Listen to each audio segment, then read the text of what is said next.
Would you rather be dead? Would you rather die here? No. What did you want to be, Raymond K. Hessel? The question, Raymond, was what did you want to be? Answer him, Raymond. Jesus. Get up, get up, get up, get up, get up. Stop for a second. Hey, what are we doing? Turn around. Yeah, where we at? Hello. You there? All right, cool. I think we're good. Hey, John, what's up, man? Not too much. Like I was just listening. That's Fight Club, wasn't it? The intro. Yeah, Man. Like over the pandemic, I went through a Chuck Palahniuk rabbit hole. Maybe like a year before pandemic. Love that guy. He's great. That particular scene really intrigued me. Mm-hmm. You know, because it's the one where he's got the store clerk on his knees. Mm-hmm. He's got the gun to his head. Right. And it just was like more like what would you do with your life? Right. And he's like, his food will taste better than it's ever tasted. He's gonna go home and kiss his wife and do all this other stuff. I'm like, yo, that whole book was nuts. Actually, like Chuck, like he did a NC Comic Con a couple of years ago, and I met him, but it was before I started reading his books, and I wish I read the books before I got a chance to meet him, because now I got so many questions. Yeah. But yeah, he's dope, man. Fight Club is nuts. Yeah. Love Fight Club. One of my favorite. Yeah. Top. What are your top three? Three films? Movies, yeah. Today, my favorite three movies? I'd probably say no particular order. Purple Rain, Batman 1989, and if you catch me on the right day, it's either gonna be there's a couple honorable mentions. It's like There's always honorable mentions. Yeah, there's an honorable mention. I don't know, like it's weird because it could be on some days it's Beat Street, on some days it's The Mac, on some days it's like Who Framed Roger Rabbit, on some days you know, it just depends on what it is. I think or was it Basquiat with like Jeffrey Wright and David Bowie? It just depends. I think but definitely the top two are Batman and Purple Rain. Those toggle between on what day it is. Like it'll be one or the other for the most part. What you got? You're a big Prince fan. Huge Prince fan. Yeah, yes, I see it. Your yes. stories are all, not only do you share crazy stuff, Yeah. but it's always some Prince. Some like, yeah, I love it. You know, you can do that now. Like, unfortunately, he's gone, but his estate doesn't really press you like how it used to. They used to be like, "Hey, take that down." Like, so, like whenever he died, like, I think Paisley Park kind of lets you do whatever you want to. So you get like concert footage people ain't never seen before, man. You get all kinds of stuff. But do you know a lot about him? Yeah. Oh yeah. Like, I probably read more books on Prince probably than more books on Prince. Like mostly it's either art books or Prince books, like autobiographies and Prince stuff. So yeah, I'm kind of an encyclopedia. Like most a lot of my friends are. We're all kind of it's not about knowing the most. It's just kind of like because he was such a mystery, you know. Like, and of course, none of these books would ever see the light of day if he were alive. But since he's been gone, it's something where it's like, you know, everybody's got a story to tell, and there's no gag orders or, you know, cease and desist orders saying, "Hey, man, you can't talk about this no more." So you learn a whole bunch of crazy stuff, man. But yeah, what's the most intriguing thing about him, you think? Most intriguing thing about Prince. We're getting ahead. Let me introduce. Do your thing, man. Yeah. Tre07. We're back. I'm usually doing reactions, but I'm also doing interviews with comedians and artists and whatnot. And an old friend of mine, John Hairstons here. Hey. We connected back in 2017 on the Bentley Blue Duck current affairs show with Uncle Pete. What's going on? Yeah. Welcome back. They're working on some art of his own, by the way, too. And, just so you know it. John, I met you. First of all, you're an artist and a teacher. What else would you call yourself? Consider your genre. Art and teaching is pretty. That and just trying to be a decent human being for right now. That's it. I feel like that's a big thing. But yeah, just so many. I feel like teaching is so many things. You know, it's like you're a teacher, you're a counselor. You know what I'm saying? You're just a bunch of stuff, man. But I feel like, you know, when you get around them kids, it makes you just kind of want to be a little bit different, a little bit better. You know what I'm saying? Sure. Like, because I can't be sitting over telling them right from wrong, and I'm out here doing wrong myself. You know what I'm saying? That's backwards. So like a whole bunch of stuff, man. But yeah, just don't call me late for dinner, right? That's what. That's how having kids is that way too. Yeah, no, absolutely. I can imagine. So yeah, because it's like you got people that are looking up to you, man. So you just want to not be a jerk. Hopefully they're looking up to you. Hopefully, if you're doing it right. They don't think you're not. You don't know nothing. Right. Well, I feel like when they hit the teenage years, it's like but it's like they come back. Like, hey, he did know something. He's cool. He knows what he's talking about. Enough of a connection to where it's never like I don't I ain't shit. Like you're detached from the whole Like, thing, give me a right? little bit. Like, at least let me know you're still around, Yeah. coming around, where you don't think I'm like, wrong about everything. I feel that. But You're absolutely right. You're absolutely right. So, so if you guys don't know, we're gonna do an interview format, where we're gonna be talking to John and Pete. Pete's on some commentary over there, and John's an artist from Charlotte, North Carolina, here in Charlotte. I met you at a music venue. You were doing Mojo Jojo. Oh my God, that was years ago. I still got a picture of it. That was Bass Church, right? Yeah, we were painting. Woo! Pineapples were on stage. Yeah, So man. we were doing an on-stage painting. Yeah, I didn't realize that's when I thought I just figured I met you somewhere like at Heroes Con or like one of the art shows. I didn't realize it was Bass Church though. And when I was out back, and I was like, and I came up to you, you were just kind of sitting on the side. Yeah. And I was like, hey man, I really like what you're doing, man. I'm pretty good at getting to know people, just kind of Yeah. introducing myself. I'm not scared, So Right. I was like, I'm gonna introduce myself to that dude over there. Like, That is awesome, man. And I did, and you were like, too cool, man. Like, Thanks, man. Yeah, it's Bass Church. Like a lot of those nights, I don't remember. Oh yeah. A lot of us don't remember Bass Church nights. We know we went, I man. was Pictures like, of how it. did you get on stage? That's what I was intrigued. Yeah, I was like, all these people are just out here, but you're actually on stage, and it's not like you're the DJ or the MC.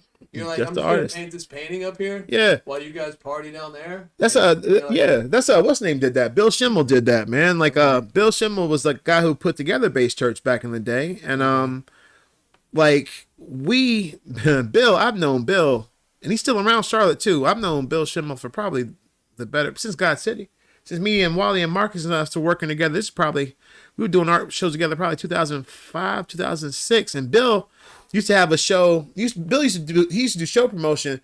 Tell you how long I know this guy, the Bass Church guy.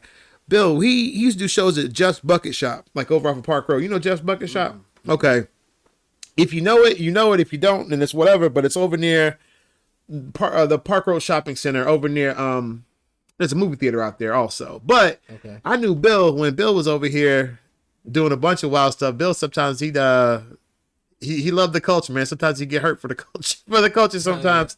But I remember like him doing like rap shows back then, and like he'd do like rap concerts, art stuff, EDM stuff, and just a big sneaker guy. And like because we had worked with each other for so long, like Bass Church was a natural progression for us because like we had been homies. Like so like he's like, hey man, he knew I painted, so it's like, why don't you come over? Now granted, at the time I used to do like I was still doing rap stuff back in the day. Was that like a new idea, painting on stage? No, there was a guy who did it from before me, named Yi Wen, who's still around Charlotte. He's got his own gallery called Larkin Key off of East Boulevard.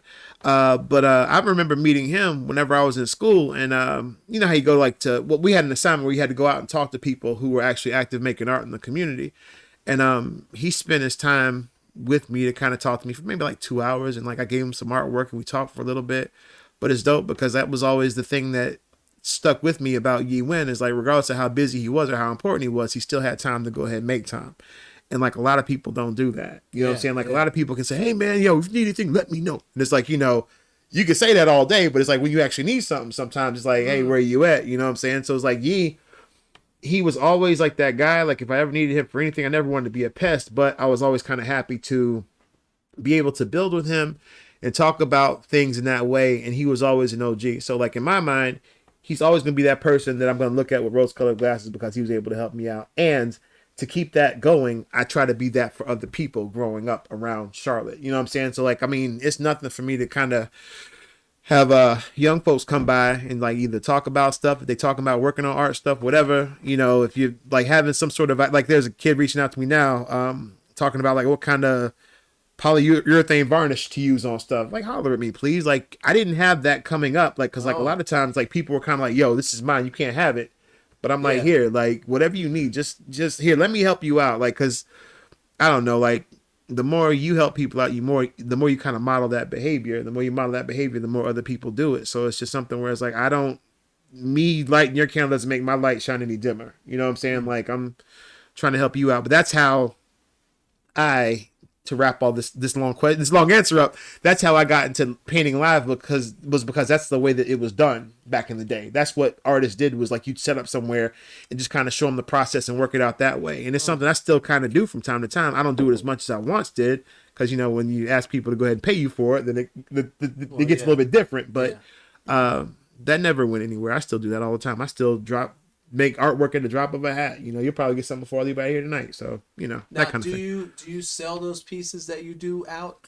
Absolutely. Like most of the time, like I was doing, most of the time, like, That's the new stuff. yeah, I was looking like you saw me. Spinner. It's a popping spinner. It got so much stuff going on. Poppets are the it. I don't know. My son doesn't have any poppets out here right Yeah. now. He put their poppets.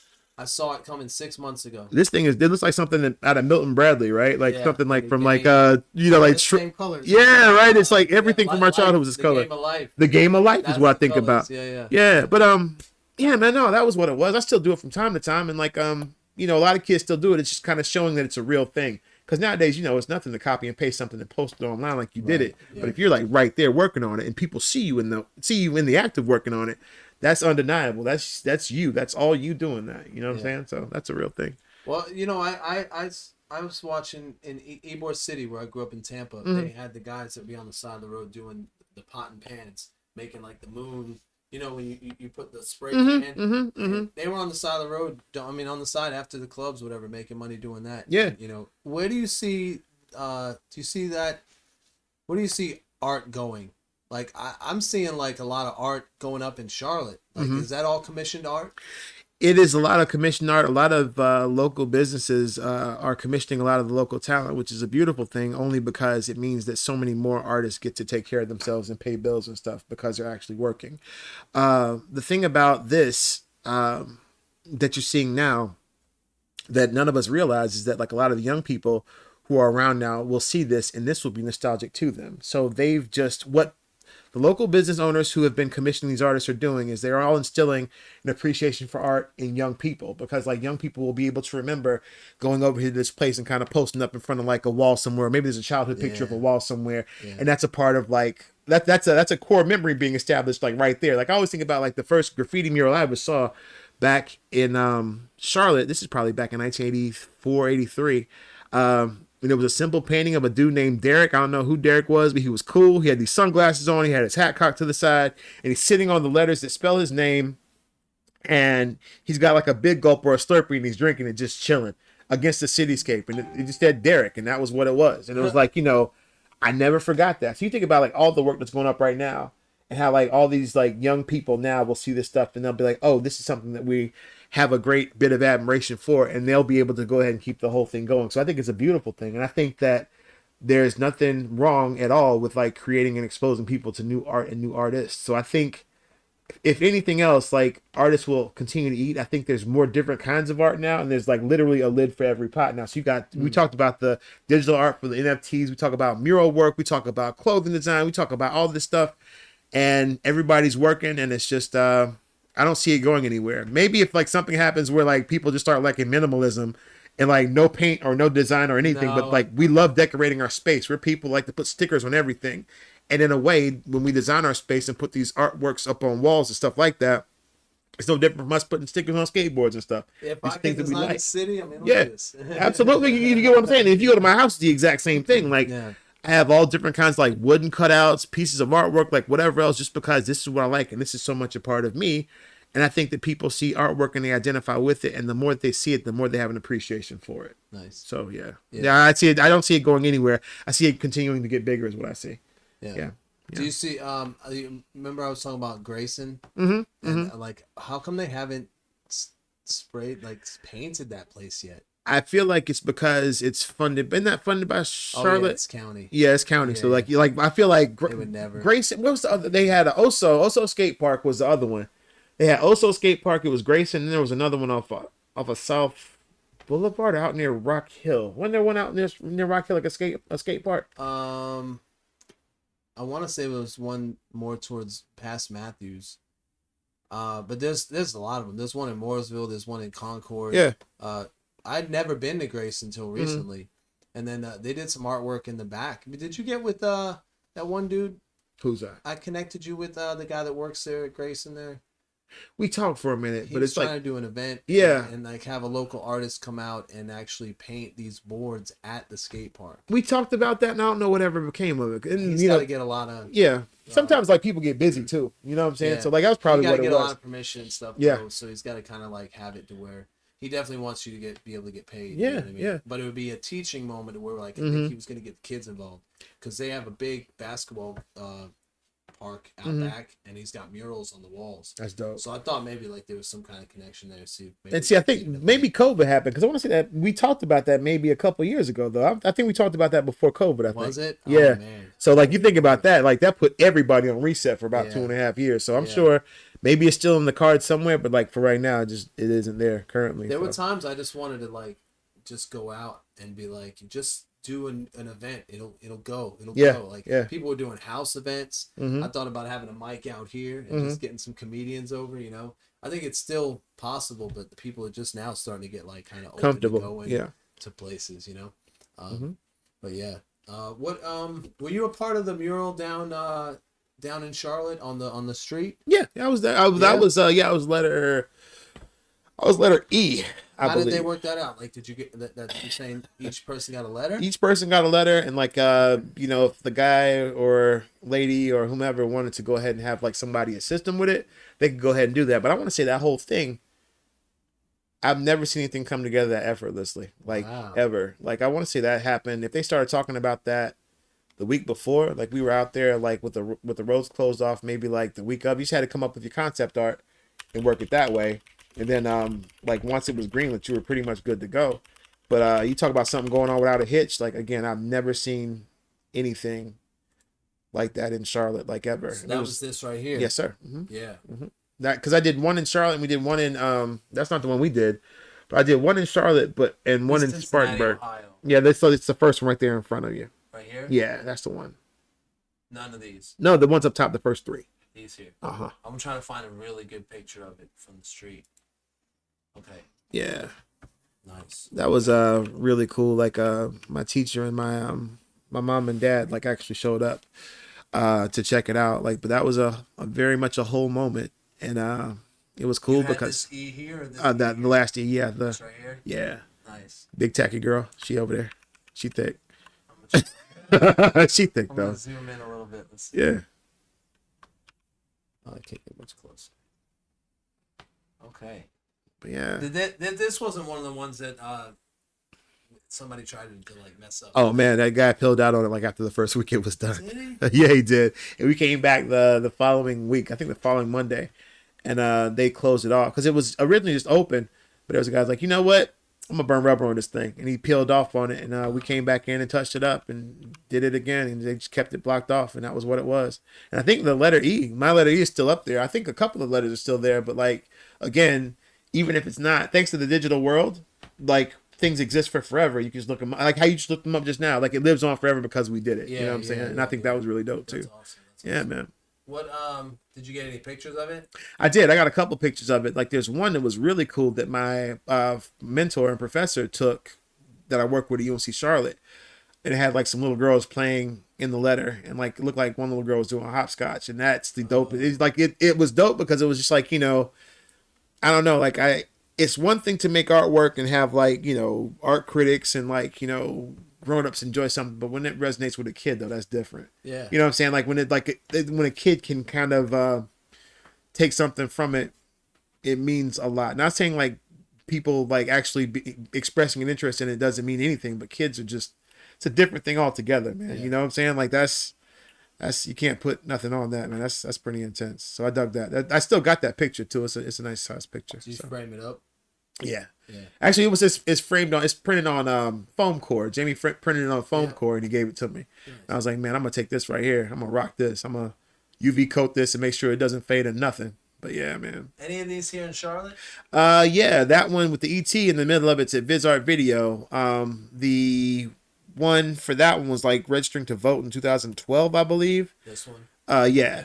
The one, scroll up for me. That one used to be an ultra running company. The one with the long panoramic one. This one here? Yes, sir. That one was Ultra Running Company, and that was over off of South Boulevard. That one was real dope. They covered that one up like it wasn't nothing. I was like, man, that was like mad long, and it was something where it was like, you know, I was finally getting a chance to kind of make some stuff that I actually liked that looked like something that I would do in my sketchbook too.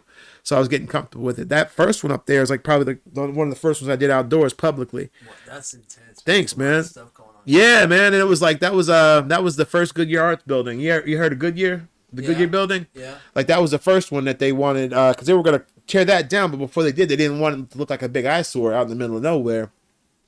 And it's weird because it brought a lot of not my work, but just the opportunity for other artists to go ahead and be able to have a space like downtown and work like on street art there. It brought forth a lot of younger talent and gave a lot of younger people a platform. And I'm happy to kind of have been a part of that, to kind of work along with them. Because, you know, you take these jobs sometimes and it's a yes or a no, and you never know where it's going to go whenever they do it. And then whenever it comes out and it's like, you know, like other people are actually able to go ahead and do some work and get their work seen and be able to like kind of work for themselves and explore some different stuff. It's just, it's pretty heavy, man. It's awesome. That one right there was done in Facebook. I didn't know Facebook was going to be the reason for the fall of Western civilization whenever I did it. Not like it was a hero. Yeah, right. Now it's kind of a thing where you tune out your uncle for talking crazy, you know what I'm saying? But like, you can put them on snooze. Yeah, yeah, they have so many options now. Right, you got How long do you not want to hear from him? Right, about a week. How long? Let him cool off for a little bit. I don't want to hear him talk about Tom Brady retiring right now. We're good. Oh, hey, I heard a conspiracy theory about that. What you heard? Somebody said that he was named in the you know, Giselle Maxwell, like because he's like in his peak. Yeah. He could win another one right now, but he was like, oh no, I'm gonna retire. Let me fall back right quick. I heard that today. Ari Shaffir said that. What? Yeah, he said look, he's saying that he was named. I'm like, wow. That's wild. I hope that's not the case, but if it is, it's about to be some mess. When did you do this one right here? I did that one. Yeah, that was in the store. That's a dump and swat. That's on the floor, bro. That killed my whole lower back, man. Wow. But again, it was one of those things where it's like, okay, like it's so rare to go ahead and like get to run towards your insanity whenever you're working on something, if that makes sense. And like that one was one where I was like, okay, I'm gonna be crazy, and what I'm gonna go ahead and do is just everything. And just run towards it and just sort of just slather it on and just sort of roll around in it. You know what I'm saying? And that was dope. It took about like a week and some change. That was like the new, back then it was a newer dump and swat location. And it was like, it was a thing where, man, I was just kind of wanting to see how much I could just make something that was cool that didn't really necessarily tell a story and wasn't a bunch of stuff. And it just tied in a lot of things and had a lot of other stuff together, just completely organic, like random stream of consciousness painting, because so often everything has to look like something, you know what I'm saying? But what happens when idea like I want this and I want that, and just to say, okay, man, like here, like work your magic, do what you do what I do. Well, what does that mean and how does that look, you know? So that's what that was. I had a ball doing that's it. On the floor now. That looks huge. It is. It's a big girl. And then you're gonna and then it's a store, so they can put stuff on top of it, so people just gonna be walking around looking at it from different angles and like really catching it. You throw a varnish on there. I put a varnish over top of that. People can walk around on it, lay on it, pose on it, do whatever they want to do with it. But yeah, that was really nice to kind of be able to do that. I want to get into doing some. I've done a couple big pieces, but nothing like mural wise. Like I was working with somebody who was opening a barbershop and he wanted like the Charlotte logos like on the wall and stuff, and again, you know, sometimes people, you know, it costs, you know, and you might not have the money to fund something like that, but I kind of want to get into stuff. You know what you do? Doing murals. For that kind of thing, man, it's like, okay, like you look at the jobs that pay you money, a lot of money, then you look at the ones that are like just like XP. Yeah, like we always play those video games where like y'all got the hit power, the XP, like the experience points or whatever else. Like, you know, sometimes you have to do stuff for the experience points and just kind of let that be what that is. You know what I'm saying? Yeah. Just do it that way. But yeah, now if there's something big you want to do, man, like sometimes you might not get paid for it, but it might be something where, I don't know, like it opens doors for other stuff. So you just never know. You just kind of meeting it halfway most of the time. You'd be all right. This one's tough right here. Thanks, man. I did that like probably right whenever I got off of Facebook. Maybe like I'm still on Facebook, like so I can see what my Helen is doing because I love her and my uncle, my cousin Eric, and my cousin Greg. Yeah. And my Aunt Joy. Excuse me. I do like seeing what my family's up to. Yeah. And you just kind of like try to Yeah, you got to weed through that stuff, discipline bro. yourself to not get involved in these conversations and Not get involved. your sir. algorithm will change. Yeah, it will Serious. change. When you don't get people like they'll blame the algorithm, but I'm like, it's totally up to you. It's totally what up to you you. want to see. If you just stop interacting with that particular thing, you'll see less of it. Let me tell you something, bro. Like, I used to be a part of a comic book readers group on Facebook. This is probably about 12, 15 years ago. And I used to have the most vivid arguments back and forth with people on that thing. And I was like, man, this is taking up way too much time. Yeah. And my girlfriend at the time was like, why do you hang out with these people so much if it causes you so much stress? Why do you talk to these people online? And I had to think about it. It's like, really, it's one of those things where it's like, you ever feel like, maybe y'all haven't, and maybe it's just me, but it's like sometimes we ain't got nothing to do. It's just like, oh yeah, I'm gonna go ahead and do this right here. This is what I'm gonna do because there's nothing better to do right now, or I'm not chosen anything better to do. And once I stopped bickering back and forth with like a couple of those guys, and it's cool. Now, mind you, I still got friends over there from the comic group, like there's Matt and Slav Reddy and the rest of them, and but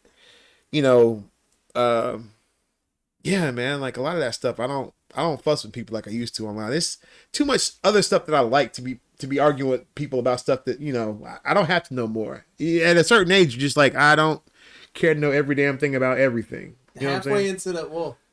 Halfway into an argument too, you'll if you call it an argument, whatever it may be, you're like questioning, you're like, what is the goal of this anyway? What is the goal? Because nobody's gonna say you're right. Hey, you know what? You're right. Yeah. Thank you. Rare that some people like actually be like, you know what, man, I didn't think about it that way. Right. Most people are pretty rigid in their opinion and just absolutely like kind of going at it. And especially in texting or that type of, you can't get across any kind of real. No. It's hard. Unless you're like Pete. Pete just asks questions. Yeah. As a teacher, that's what you have to do now is you ask questions. Pete, you'd be a good teacher then. It disrupts the whole disrupts the whole argument. Yeah, because if you ask questions and you see people going like this and then it's like, well, let me ask you this. A question comes out, and someone has to answer it. Right. And then he won't even let up on it. He'll just keep asking another question. And it's like the whole argument just kind of unravels. It's No. I got some stuff I wanted to. Talk about it. Yeah, go ahead. You haven't said a word. It definitely was like a moment where I was involved in the debates and stuff. Yeah. Like they just cost too much. Yeah. You know what I'm saying? Like I started to realize like, so now I work with a group called the Global Education Movement, and I get to work with them in a subcommittee that designs games for kids. That's dope. So part of what, I don't know if we did the State of Mind last time he was on the show, where we asked questions at the end, like personal with the heads and stuff. Did you pick a head? You were one of our first guests though, so we might not have been at that far. No, we did that. Yeah. So right. In any event, we could get it. I came up with a concept because much like you guys have a shared group, right? Yeah. Shared interests. So we're all here to get along is the point of the group, probably, right? Like we're supposed to be friends. So within our group, there's different people who are loosely connected that kind of come together for the common goal of trying to figure out how to do re-education. Right. And even in that group, there's like a youth group, and then there's a teachers group, right? And there's parents group and our subcommittee. So watching people try to come together and do something with so many different minds trying to create it, you start to see where there's sticking points. Like people are connecting two dots that don't necessarily connect. Right. Or like once they do that, like whatever sense of like security or identity maybe they create based on those connections. So I came up with a concept called the Great Debate. So like in the context of like education for say, let's say God bless you. Thank you. The like the topic was whether or not letter and number grades make sense. Right? We want to go with something different. So right. If you were on one team and I was on the other team, right. I would take the viewpoint that there's value. Right. You would say why there's other metrics. Right. And then that's round one. And then in round two, your team would do the opposite. You would argue for it, and then I'd argue against it. Right. Like debate club, kind of. I've done that in like a college class. And then in the third round, what the goal is, we would score points. The things that we agreed upon, whether someone went for some type of conversation, and then where are the sticking points or obstacles, whatever change we're discussing or something like this. But just kind of like encouraging folks, like you said, like I could see it working in like colleges. Right. Like the younger you start to go, like how do you introduce the ability to take an idea and view it from multiple Right. perspectives, right? So I just think, like you were talking about the games when we first got here, like Mm-hmm. trying to make it something that's, engaging rather than someone talking you and trying to beat you. Right. You know what I mean? Like, Right. It's ugly out there, man. Like it's. It is. And you're talking about critical thinking too. That's a big part of it because like a lot of kids don't know how to think for themselves to be able to express that either. And then it's like, when you start to put it into practice, it's like a muscle, man. Like anything you exercise, you get stronger at. So like, yes, a lot of the jobs that they prepare us for in schools are to be better at following directions, but to understand like the hows and whys of so many things offers a lot of clarity and perspective, whereas they wouldn't normally have it if they're just like, hey, do this. Hey, regurgitate this information right here on this test right here, so I know that you've learned it. And it's like, okay, but why are you trying to learn We're it? going Like, to give you 11 letter number grade, and Right. that's going to say Right. whether or not you did good or not. Right. One of my favorite assignments. I teach art history over at UNC Charlotte, and you can go ahead and answer questions all day. You can answer questions till you're blue in the face. Sometimes they'll be right, sometimes they'll be wrong. But my favorite assignment at UNC Charlotte, when teaching art appreciation, is the final assignment where I have them, team up with a group of people and they make their own recreation of a piece of art that we discussed earlier in the semester. That to me shows me that not only do you have an appreciation for it, a couple facts here and there, but you've learned enough to try to walk in this artist's shoes to be able to try to recreate something so you have an appreciation for it in a different way, whereas you didn't have it from before. You get what I'm saying? So it's like empathy or trying to understand. Absolutely. So you understand, right? So you can't just walk by art and turn your nose up at it. This just ain't for me. It's like, no, you've tried to do it. If nothing else, you have an appreciation for it now and you get it. And as long as you get it, then I've done my job. I've learned my lesson. Like, it's not about what you retain like 5 years after this class, but you'll say, hey, man, Ron English, somebody, I don't know, I did a piece of work that was inspired by him back when I was in college. Or you see it somewhere in passing. Oh, man, we talked about Andy Warhol a while ago. I did an assignment like years ago with me and a group of other people. We worked on this thing together. Like, to me, that being able to understand what went into it so that you have a better and clear understanding of it, to me, is the merit. That's the thing that you can't, I guess you can't really test that, but at the same time, I don't really care about test taking or test scores. I'm just trying to make empathetic humans, like, in some way, shape, or form, so you get it somewhere, you feel it, you know what I'm saying? But yeah, that's dope, man. The understanding is deeper than just the regurgitation. Absolutely. Absolutely. So you can remember like something like a fact, but if you don't remember why these things make this thing a fact, then what's the point of knowing this one thing? You get what I'm saying? What's the point of I struggled with that a lot in school. That, like, I would always be I was the why kid. Right. And I wouldn't really want to do anything until I knew why I was going to do it. Like, Right. it wasn't, and then it kind of got into work too, where manager would tell me to do something. I'd be like, well, why are we doing that? And then they'd be like, I just do it. And I'd be like, oh. Right. Like, it's not a good way to kind of be either, but that's where I want to understand why I'm doing something, and if it makes sense, then I'm going to go through with it. Yeah. Well, and see, that's the thing is, like, sometimes, like, what sucks about sometimes with the management is like the management sees exactly why it's pointless also, but they can't really say it's pointless either because they're just getting word from the higher up. Yeah. You'd be like, well, no, just how it's done. And it's like, but they could see where you're coming from, but they can't admit it. They can't admit it because they have to be a unified front for you to tell you exactly what to do and why or how you need to do it. So in situations like that, I think, like, why would you not want to be like a manager? Where when you learn something from an employee or something that they're trying to tell you, then they show you something different. Why would you not want to take that and be like, oh, okay, right? Instead of just constantly redoing, we'll be like, I figured something different out. Yeah. Like, we could do it this way. And right. Like, look, this is just the way they said to do it. Like, yeah, but it's not working. But it's not working. There was a few times when I worked at Starbucks that happened. Yeah. I was just like, well, if we did it this way, it might work a little. And they were just not interested. And I'm like, all right. I mean, you got no room at Starbucks to really start changing stuff at the ground level, I guess you're not changing nothing. You can't go into somebody else's house and rearrange the furniture, I guess. But you tried though, and that's all that matters. So that's cool. No, I got myself in trouble. When I was working in the restaurant industry, somebody was taking the classes. Somebody I knew was taking the classes to be management, and like the people, the cooks, the servers, like in the book is like they're called like low income earners or workers or something. Wow. It's even telling you like. Crapping on you from up top, right? Like, y'all ain't make no money like me. Yeah, those can't tell me nothing. Like, just say peons if that's really what you want to hear. Underlings, right? How you really feel. Right, your minions. Get my minions going. Yeah, well, learning is different. In companies now, they start using different terminologies. Now you got like we're not employees but team members. Oh yeah, I yeah. worked at Topgolf, and the language is different. Whether it's genuine or not, like Right. they're just changing it because that's a trend, or they're changing it because we really like we're family. You know, Right, like, right, that's right, a big right, thing right. now. Like our company's like family. We're like, yeah, are you?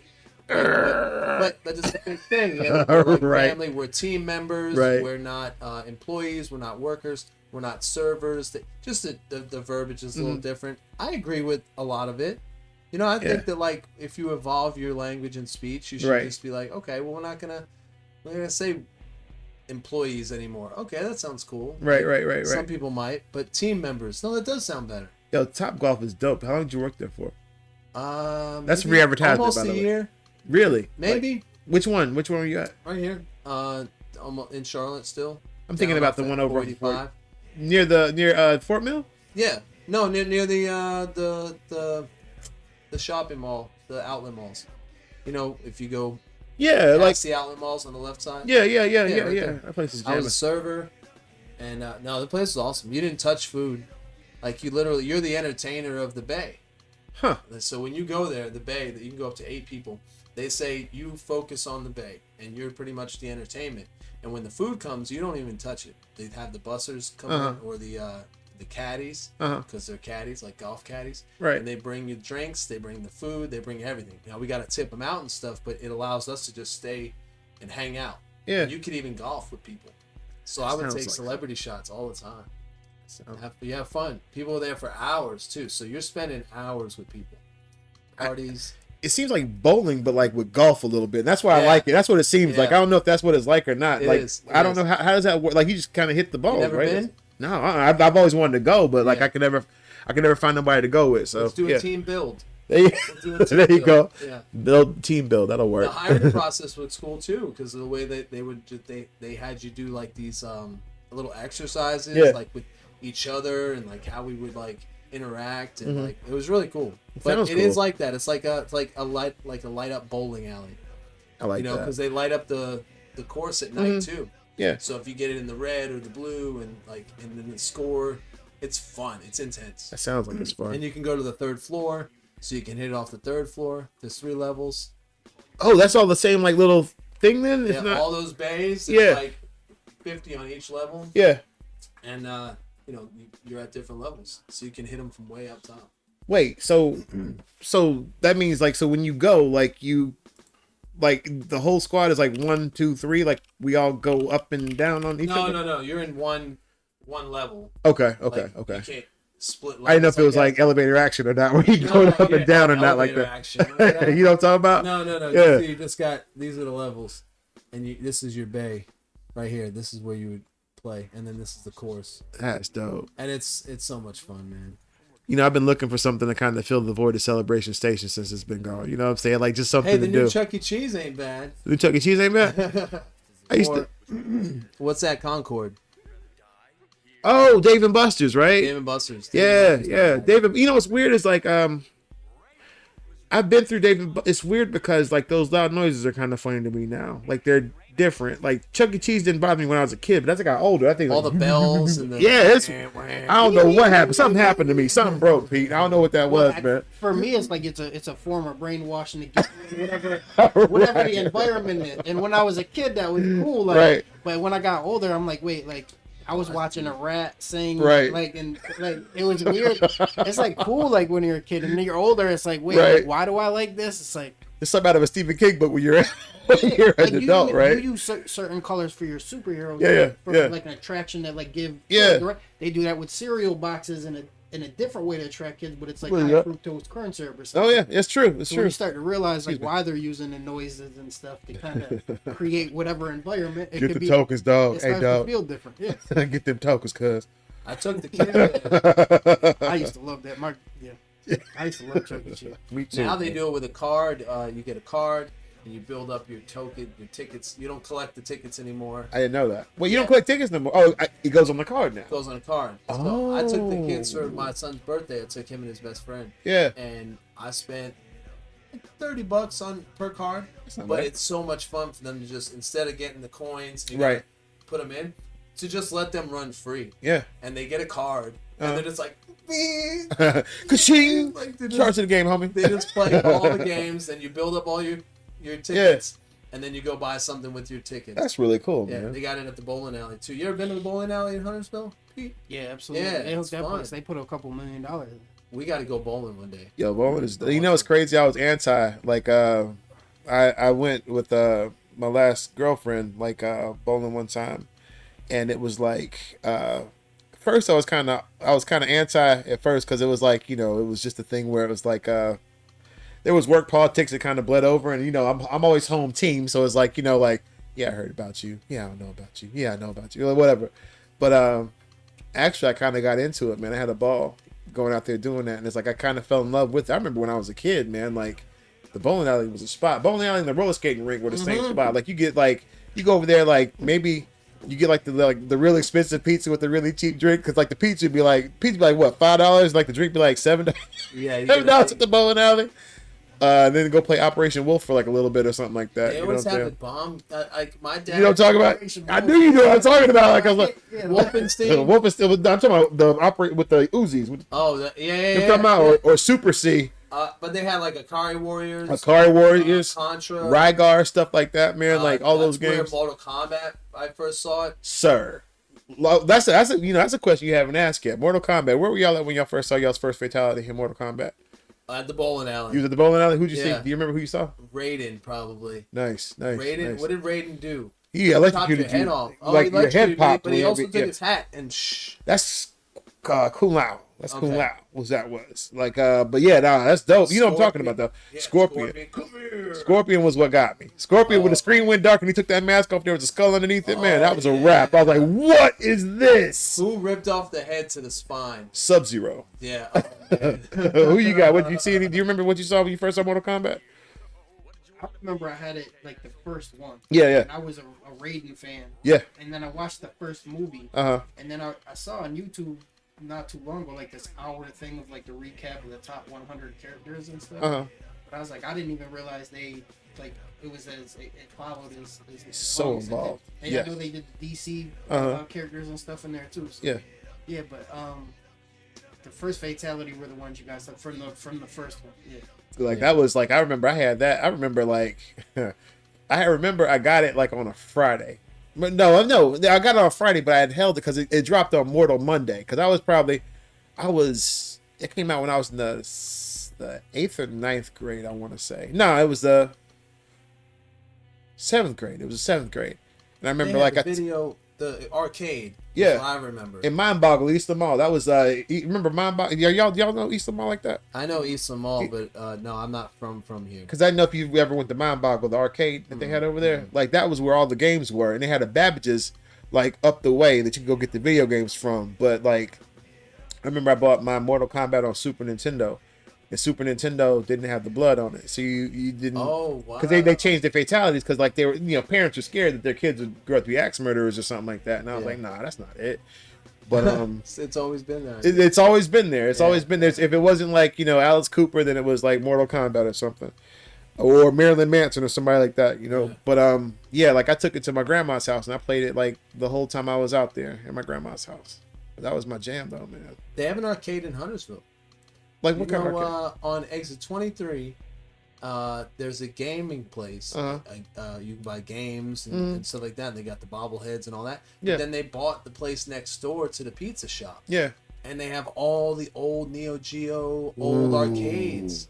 And they got the all the arcades. Donkey Kong. Yeah. They got Pac-Man. But the Neo Geo game where you can pick like 10 different games. Yeah, Remember that? yeah. Remember Altered Beast? Of course I do, sir. Like, listen, that was that, one of my favorite. I that's love something. that.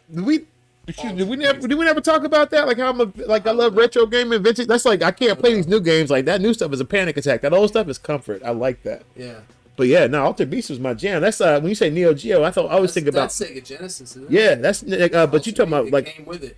yeah, like Metal Slug. When I think about Neo Geo, Metal Slug and Art of Fighting, King of Fighters, those games and stuff like that. But yeah, man, that's I was it. on Double Dragon in the bowling alley a lot. Fantastic. Akari Warriors Gauntlet. My Yes, sir. dad would play Gauntlet with us. He would get like $20 worth of quarters and set them up on the thing. Yeah, yeah. And we would play Gauntlet for hours. See, kids don't know about that whole the even like the protocol as far as like, you know, putting your coins up, like saying I got next. Yeah, I got next. Like, this is what we doing over here. Like, Yeah. don't touch this. You're not in line yet. Don't do that. The janitor of the bowling alley was like the best at every game.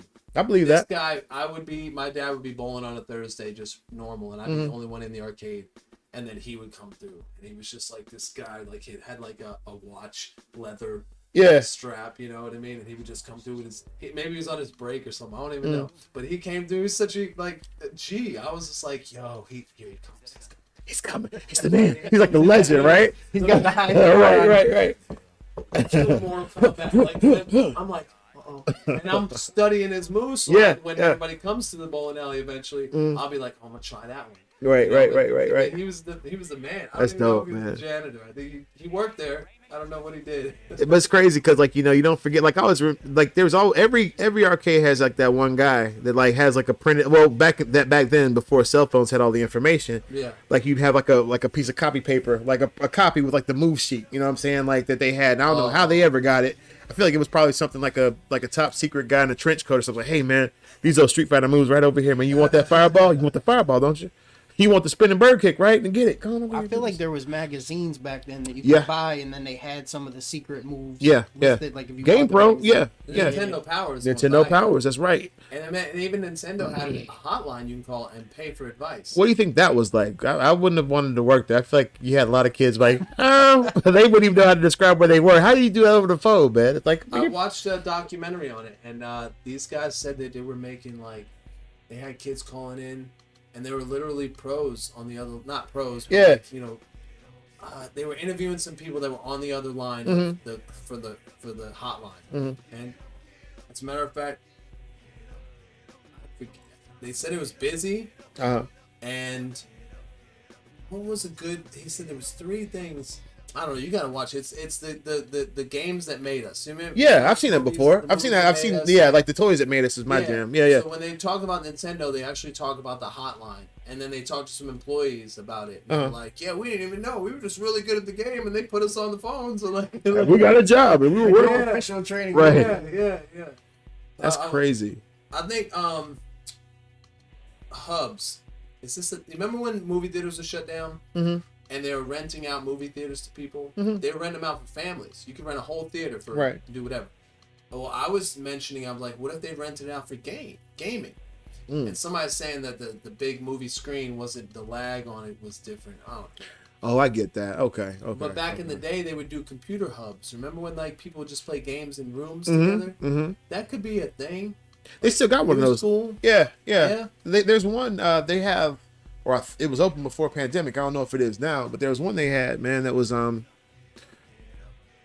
over near Carolina Place Mall, and I can't think of what it's called right now. But I know the guy that owns it or that owned it, and it was like something where those kids would play that stuff online. Like they play like all the games Like kind of Warzone and stuff. Yeah, like Warzone or like was it Modern Warfare, like that kind of thing. Like they'd all be in there just kind of doing their thing. I thought that was the coolest idea. In the same room. Yeah, in the same room. That's dope. Yeah, I feel like that's the type of things that we need to start thinking about for like moving forward. Like, we got to be innovative in what events we start throwing now, because no one's, you know, I don't know. I just think art in general, and music and stuff is going to take a whole nother level of like innovation. Yeah. For us to get these like events going, it can't just be just like normal events anymore. No. I don't know. I got a few ideas. Yeah, no, that'd be dope. Like a podcast live. I know I've heard people do live podcasts. Yeah, my sister's gone to a couple of those before. Like I can't think what the guy's name is, but he's always high whenever he's on like VH1. And you know the guy I'm talking about when you see him. I can't think of what his name is. You probably, I bet y'all know who I'm talking about. He's a comedian, but he's got a podcast like that. Not Joe Rogan. No, not Joe Rogan. It's another guy. He's just a kind of goofy dude, and I can't think of what his name is. Just a real funny guy though. Is it like country accent? No. You know who Theo Von is? I don't think so. Funny guy. This guy right here, he's always kind of talking. He's always just kind of like this right here. It's like, hey man, just very matter of factly, like talking like with his eyes are half open. You know. You got any events coming up? Anything you're doing in the future? Right now, man. honestly, right now I'm just kind of getting back into the swing of things as far as being in the classroom. And what's that? I'm just trying. We're just talking about old gaming. Oh yeah, yeah. Yeah. Those, Pac-Man, yeah, man. That's from Donkey Kong, Asteroids, Frogger, Cubert. Pinbot, what's Joust. this? That's the bad guy from Dig Dug. The Centipede, That's the Centipede, yes sir. Big Doug, Yeah. Mario, And who's Tron. this, That's Castlevania? Dirk the Daring, man, from Dragon's Lair.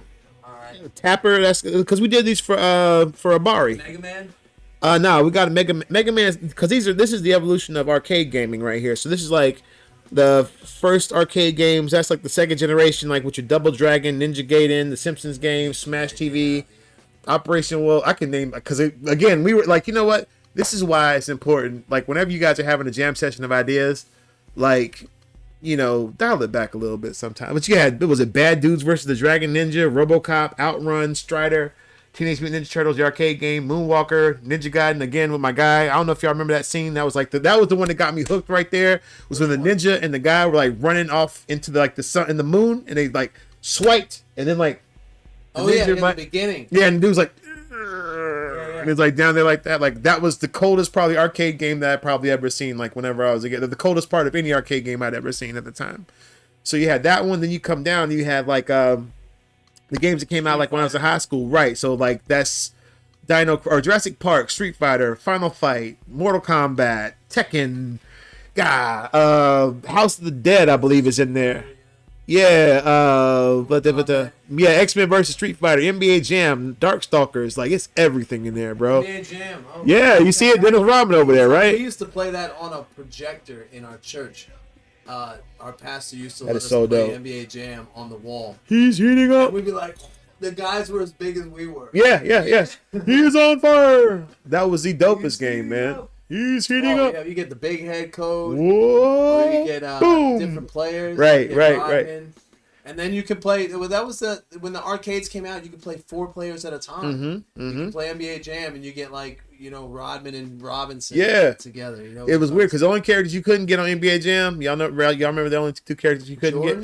Jordan was one of them. Who's the other? Didn't you get a code for Jordan though? I don't know if that was real though. I heard No, that I heard, but I never. You can get Pippen was Pippen was there. Pippen and Grant, Pippen and Horace Grant, right? right? I think that- Barkley. Yeah. Barkley was there. Shaq was the other one you couldn't get. You couldn't Couldn't get get Shaq. Couldn't get Shaq. Couldn't get Jordan. It was Penny Hardaway. Penny Hardaway was there.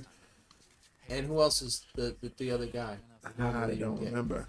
I don't want to say Kenny Anderson. No, Kenny Anderson played for who? I'm trying to think of who the Hornets were. I want to say it was like Muggsy Bogues, Lonzo Mourning, Larry Johnson was probably there. I bet Larry Johnson was the there. mural in Charlotte, Which one? the First Union Bank with Larry Johnson. Oh, I forgot all about that. When I Yeah, first man. Moved here, that was here. Yeah, that was dope. I forgot all about that painting. Yeah. Yeah. I want to pull that up. Actually, hold on a second. Yeah, you got it. Charlotte Hornets mural First Union. You could be very specific. My wife's always like, she wants to Google something, right? We'll say it out loud, Right. And she'll be like, I don't know what I should type in. Exactly what you just said. Right, just type in how you Whatever said it, your right? Random thought was. That's Charlotte crazy. Mural First Union. Yeah, this was downtown. When Yeah, I first remember moved here. that. How long ago was that? Oh man, I'm gonna view the image. That's dope. You know, it's crazy, man. I remember like when I used to paint at the Hornet 96? Stadium. 96. 95, 96 was that's when I was here.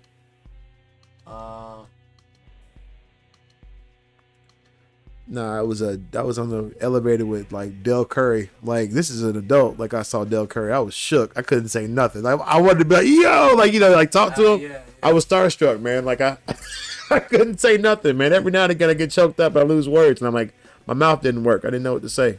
What would I say? adult? Yeah, this is as an know. adult. What's that? I don't know. What would Yeah, you do if I- you met Eminem? Like, would I you don't act know. Like a big fan, or would you act?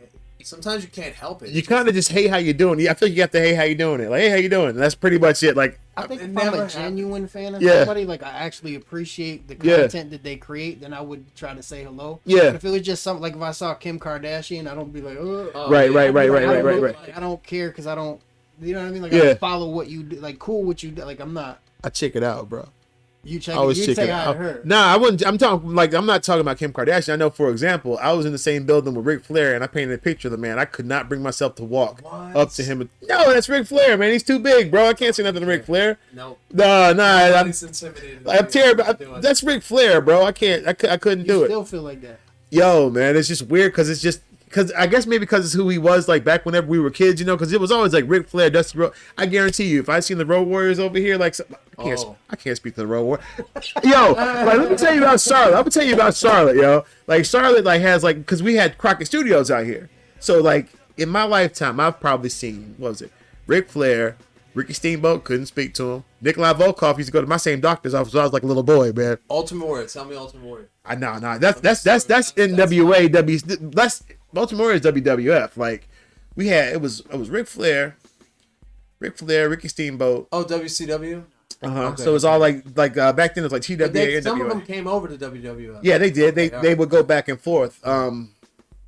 Who was that? It was Ricky Steamboat. Who was on WCW? Sting. Sting was there, but Sting was in Georgia. I want to feel like Sting was located out of Georgia. I don't think he was ever. He was more Turner Broadcasting. I feel like, but yeah, man. Nah, Ricky Steamboat used to go to my YMCA. Like Ricky Steamboat came into the YMCA in the pool with his family, and bro, I'm sitting over here, Pete, like he's over here like hanging out, like, and it's like I'm paralyzed, bro. I can't do nothing. It's like that's Ricky Steam. That's Ricky the Dragon Steamboat. Yeah.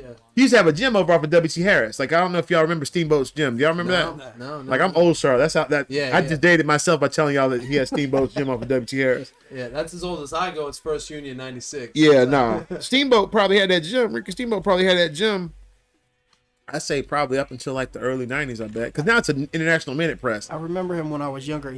There was a match where they put his throat on the guardrail. And somebody jumped off, and then he like lost his voice. Oh yeah, Man. Yeah, like Ricky Dragon Steamboat. Didn't he? was wild, He was out. man. He broke his neck. I used to like Junkyard so. Dog. I used to like the people JYD who like, weren't third. really like the top people. Like I used to like the people who were like, you know what I mean? Like they weren't like Yeah. Hulk Hogan or like. Yeah. I used to like the guy who used to throw the frisbees and read poetry or something. You remember like he'd come out. Who was that? That's not Mr. Perfect, was it?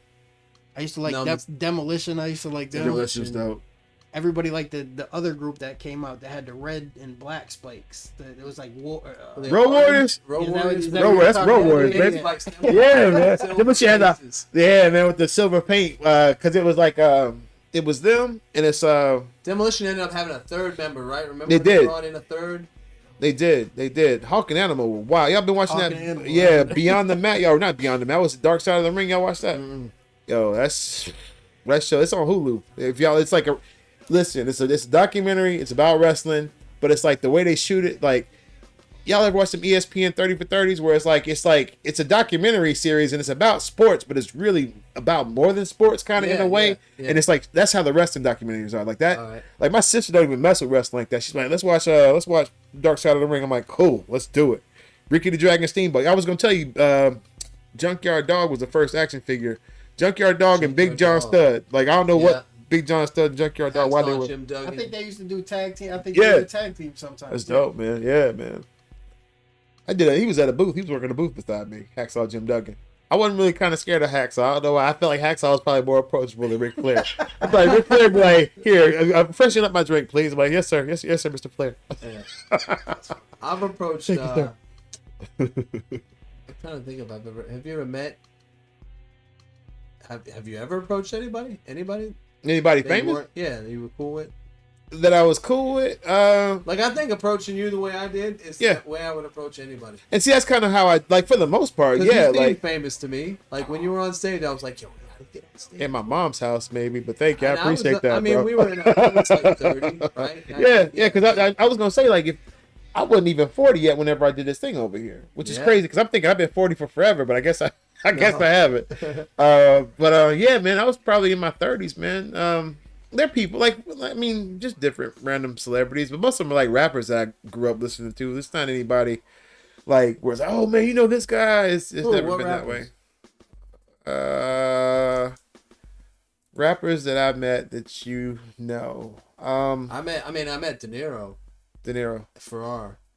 That's what's up. He's recent though, at Buffalo Exchange, and he used to come into North Lake Mall. Oh, that's real though. So I He's knew- not from Charlotte though, is he? He was in New York. I think he's from Charlotte. Originally, I'm not sure, but I know I heard of him with Black Flag Records, and then I had seen, this is like 12 years ago, and he was just somebody I knew that had a connection to their record label. He was like, "Yeah, you ever heard this guy?" I'm like, "No." He introduced me to his music, and then maybe about 5 years ago, I had my son. I was at Buffalo Exchange, and I had been listening to him for a while, but he was at Buffalo. And I just walked up to him. I was like, "Hey, man, you're De Niro, right?" He's like, "Yeah." I was talking about regular stuff. I'm like, Yeah. about raising kids. He's got a daughter and stuff. I was just kind of like, yeah, just random talk. That's probably the coolest. Okay, so let me set this up with a preface that whenever I first got into illustration and fine art, like I thought that the way to kind of get into doing like a bunch of art stuff was by doing art for people that's music you listen to, so maybe they can kind of put in a good word for you elsewhere with other people. It doesn't necessarily work that way, but Okay. I want to say, Fat Lip from the Far Side. I met him a while ago. That was like back when I was fresh out of college, and doing stuff for him. Both the guys, all little brother has like a print of mine somewhere. Q-Tip has some original art from mine from A Tribe Called Quest. Most Def should have some original artwork of mine somewhere in his house. Murs has some work because I'm going to every show giving people stuff. You know what I'm saying? Maceo from De La Soul, Plug 3, the DJ. His work, you can still see the artwork that I gave him, like whenever he broadcast live when he DJs from his house, which I thought was incredible. I found that out during COVID. I had no idea. KRS-One, because the same night, like Charlotte used to split the dollar whenever they used to have rap concerts. So it was like KRS-One and De La Soul for some reason were performing the same night. And it was like, okay, I had to be at both places after the show to give them both like artwork. You know what I'm saying? And that was the thing. Like you do that and it's cool, but at the same time, it's like, man, like it's nice to be able to give people stuff, but it's like, it just always kind of felt weird. I still do it from time to time, but I feel like the coolest exchange I probably ever had with, to your point, Del Funky Homo Sapien has work of mine also somewhere. Of I don't know if it's still, Of them? They all have artists? work of them, yeah. Yeah. But Capadonna from Wu-Tang Clan has work. And there's probably a couple other people I can't think of right now. Did you approach them? I did. I approached Yeah. them after the show. Yeah, it's just like like when it came to wrestlers, like and stuff like that. Rappers are one thing. Wrestlers are something else completely different. But the coolest Like conversation, bigger than life. bigger than life, because they gotta be. You know what I'm saying? They're over here like choking people off the turnbuckle and stuff. You know what I'm saying? But like Tajay from Souls of Mischief, man, hieroglyphics. Like I went to go see him in Winston-Salem, and I was outside again talking to my girlfriend at the time, and I'm wearing a hieroglyphics t-shirt with a 3-eyed smiley face on it. You know what I'm saying? And it's like he asked me if this seat is taken. And I'm like, yes, Tajay, the seat is not taken. No, this. Please have. I feel like it's like you ever see Wayne's World? Whenever they met out, this is twice that Alice Cooper came up tonight. Yeah. But I was like, yes, I would like to hang out with you, Alice Cooper. You know what I'm saying? Like, come have a seat. We probably talked for like 2 hours just off of like life and him like going to like school for like architecture and how he's like, I don't know that I want to be jumping up and down and rapping on stage at 60 years old. I want to be designing buildings and stuff. And I'm almost out of school and I can tour like this right here. And like whenever I'm on my break and stuff like that. And I was like, that's the coolest thing ever. Like that to me was probably the most worthwhile conversation I ever had with a celebrity or somebody that I thought highly of. And then like after the show, like it was me, Tajay and Opio, and like we were just like I was giving him artwork and just kind of talking to like prints of the artwork, you know what I'm saying? Just kind of talking to him. And I mean, if nothing else, I had that moment. I have a picture of it. Like they might have some artwork, maybe they kept it, maybe they framed it, maybe they didn't. It doesn't matter. It was like an exchange that night, and it was dope. And it felt like for that night, like you knew exactly who I was, like how I've known who you were for like the majority of like my understanding and listening to music. You know what I'm saying? What'd you do with that Aquatine Hunger Force? That is actually the original. I think is in This dude fits right here. South. The little guy. Ignignok and yes. The Moonanites. I love them. That's at Nerd Bar in Myrtle Beach, man. That the guy who you said he has to have a convention called XCon out there, and he commissioned me to do that because he'd always have like these different guest spots, like for celebrities, and he'd always have me do some artwork for like whoever the guest was, so they could go ahead and sign it. He could put it up in the comic shop, and that was the one I did for him there. And what's crazy about that is like when I first turned 30, I went to Atlanta. They had a convention out in Atlanta, and the guy who played Frylock was out there. I think his name was Kerry Reeves or Kerry something. And man, he was big talking. Like he was dressed like Mad Max from Thunderdome or something. He had like this like leotard and like a vest on. He's like sort of walking around. These guys are all just kind of following him because, you know, you're in Atlanta. Adult Swim, Cartoon Network is all out there anyway. You know what I'm saying? So he's like a legend. You know what I'm saying? He's walking around. And I was like, man, you sure are funny actor. What you mean, man? What you mean? Like, actually, I did approach a celebrity because he was over there walking around boss talking and like walking hard and stuff like Frylock was. Like, man, you funny. You walk by me like 3 or 4 times. You don't even speak, man. I'm over here speaking. Oh, man, I'm sorry, man. How you doing? And I met him then. And then I met him a couple years later. And when I met him, I had done that print right there. And I had seen, like, I guess maybe somebody had given him a print of that. He made a copy of a copy. Oh. And I felt some kind of way about it. But then it's like when you find out, like a lot of times for this Cartoon Network stuff, man, they only like really kind of pay you for whenever you're doing the voice work. They don't pay you for like reruns. So like residuals, like the Aqua Teen Hunger Force never hit syndication. They kept changing the name of Aqua Teen as soon as they were about to hit 100 episodes. So that's why it was like Aqua Teen Hunger Force, Aqua Teen something Squad, something like that. Or, you know, really? Yeah. So it's like they never hit 100 episodes to be able to go and be syndicated. So like a lot of the people who are the voice talent who might do conventions and stuff like that, like they make their primary bread and butter off of doing like autograph signings and stuff like that. And I heard that and I was like, yo, that is so messed up. Because I think about Aqua Teen Hunger Force, man, like that, like when I was doing like, you know, all-nighters back when I was in school or just whatever, like Aqua Teen was like my jam. I used to think that was the funniest cartoon on television. Oh my God, it's Yeah, and I sent him I would binge it like yeah. falling asleep. Carl, I like Carl. Hey, Carl- Carl, what you doing? Carl's fantastic. Funny. And I'm becoming Carl the older I get. I thought this was America, people. I didn't know you couldn't pay for sex with pennies. They Frylock. Yeah, blew the lid off the joint. I saw a foreigner back in '82 who set this thing on Head Games. I don't Remember when need he had his hair? man. Hey, he got hair, and then that girl. He said, I got these crabs. I don't know if they're Alaskan king crabs, but they feel huge. I was like, my God, sir, I love Aqua Teen Hunger. You can't publish that. I feel like that's not for the kids. I'm sorry. No, definitely It's not. not for the kids. Sorry. Apologize, kids. I love you, kids. Back to the Future. Yeah, that was a cover we did for IDW. That was dope. Like, I'd never done a comic book cover before until I did that one, an official cover. So that was cool.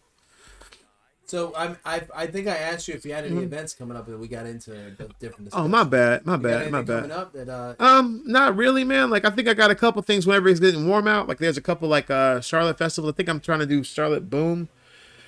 They got a couple murals that I'm talking about with some people, but the thing about those murals is, man, sometimes they work out, sometimes they don't. And that's not like a throw at anybody putting those things together, but it's like, you know, sometimes you plan some stuff and sometimes like a bunch of life happens and it just doesn't go the way you planned it. So like, I'm hoping we got some wall work. I'm hoping that like, you know, the summer will be kind to me and I'll kind of have some things going. I know that I'm definitely doing Heroes Con like in the summertime. That's a no-brainer.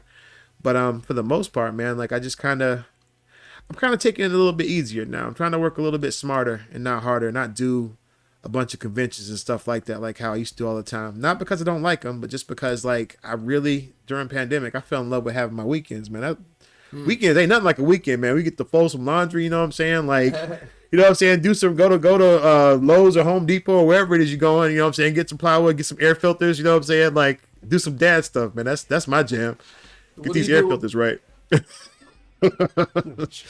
Put these lights up, you know what I'm saying? What's up, bro? I'm sorry. Well, no, I was gonna say, what do you do with the conventions? Just with your artwork? Yeah, like Selling it I sell prints and stickers and T-shirts and just everything, man. Like whatever I got, I carry out there. But like, you know, like as I've gotten older now too, like a lot of that stuff, like it's really kind of hard to keep up with all. There's so much pop culture out there right now. It's like so many animes that I don't know about, so many video games I don't know about. Yeah. And it's like I know what I know, but it's like the only time that I do this work most of the time is if I'm being commissioned to do it.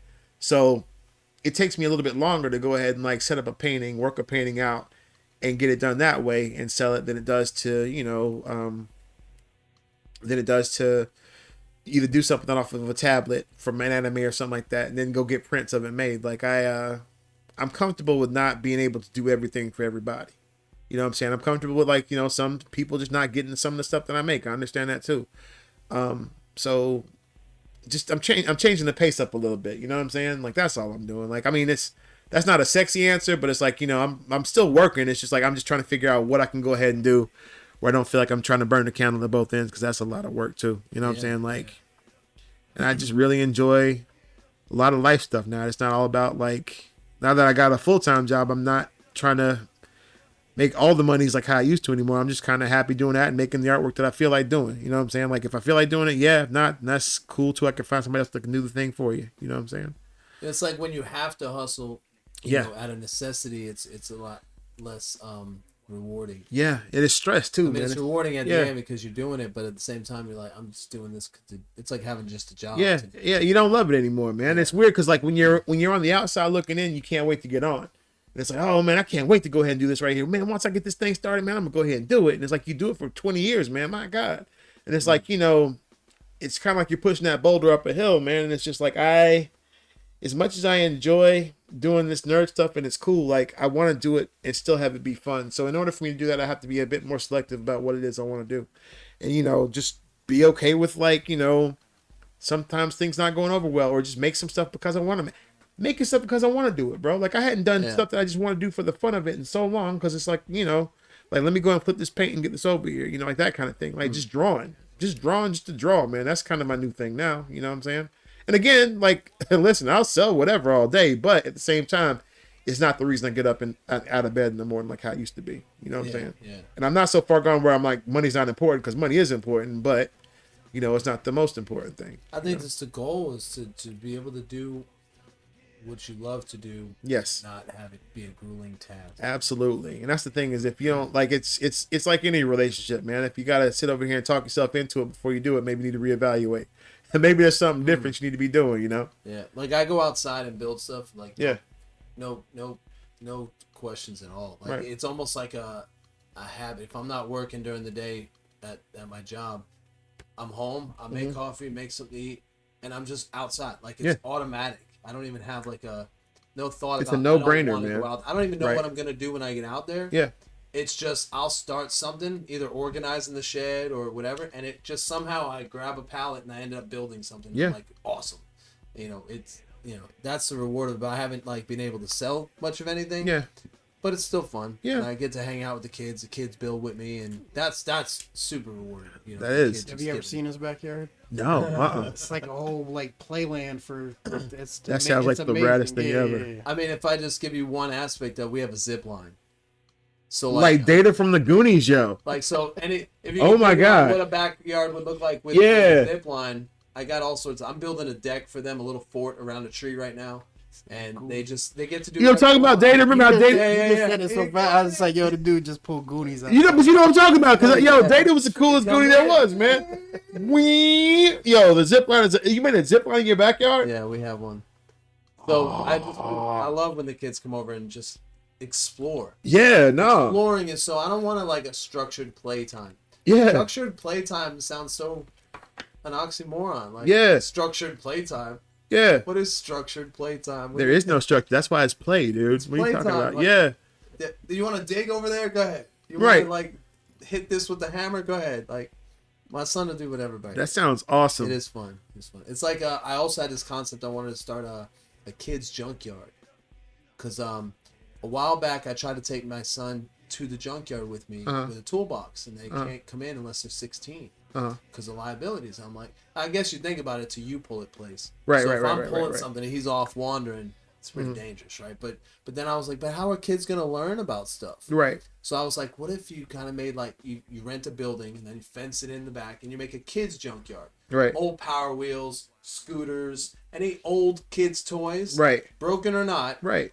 And they can come and build something or fix their old toys. Yeah. Or like a pull apart for kids, though. Yeah. Yeah, no, I get. You know what's all crazy? The little Tykes toys that get thrown away. And you can easily make something else out of your own. Like that's a father, son, or a kid and parent project they can go ahead and work on together. Like I was gonna tell you, like there was a kid when I was in elementary school, man. Like a lot of the kids from around the area would go Lincoln Heights. I don't know if you know Lincoln Heights or not. Like it's over near downtown, but you had kids that would do that on their own, where it's like you have like a whole bike frame, maybe a different bike tire, maybe a different one in the back. You have like a scooter wheel in the back, so it's like kind of sitting up like high, or like coming down low in the front, just kind of being able to explore, because that's a thing that kids don't really get to play with like in real life. It's like the being able to piecing together. How many kids could grow up to be like auto mechanics or like people who design like other things, but they don't have the means to go ahead and do that because they've never had big stuff to kind of play with and Frankenstein together in that same way. Yeah. You got Legos, cool, but it's like, what about like Yeah. being able to make your own bike or your own big wheel, like to your point of what you were talking about earlier. Yeah. That's dope, man. Like the Power Wheel, sometimes I do small little upgrades, but I go to old bike shops. Yeah. Bicycle shops. Yeah. And I get the old tires. And some of the fatter tires now, Right. you can drill them into the plastic tire of a Power Wheel. Right. And you remember Power Wheels used to spin? Yeah.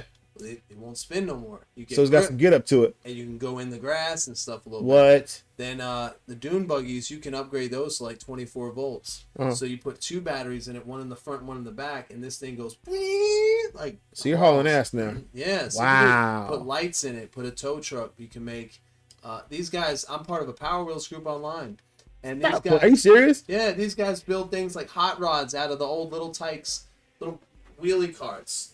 They build hot rods and make them like low rider wagons. They pull their kids around at car shows. Like a G. That's dope, man. Yeah, they put like little engines in the front, and then they pull them around. They can power wheel. It's awesome. That sounds incredible. But you know what though? You know what that is though? That's that's sign that like our generation has got older and we started having kids. You know what I'm saying? So it's like we started like experimenting with stuff. You know what I'm saying? Yeah, that's I really feel cool, that man. way. When I'm doing stuff, I feel like this is stuff I missed when I was a kid. Yeah.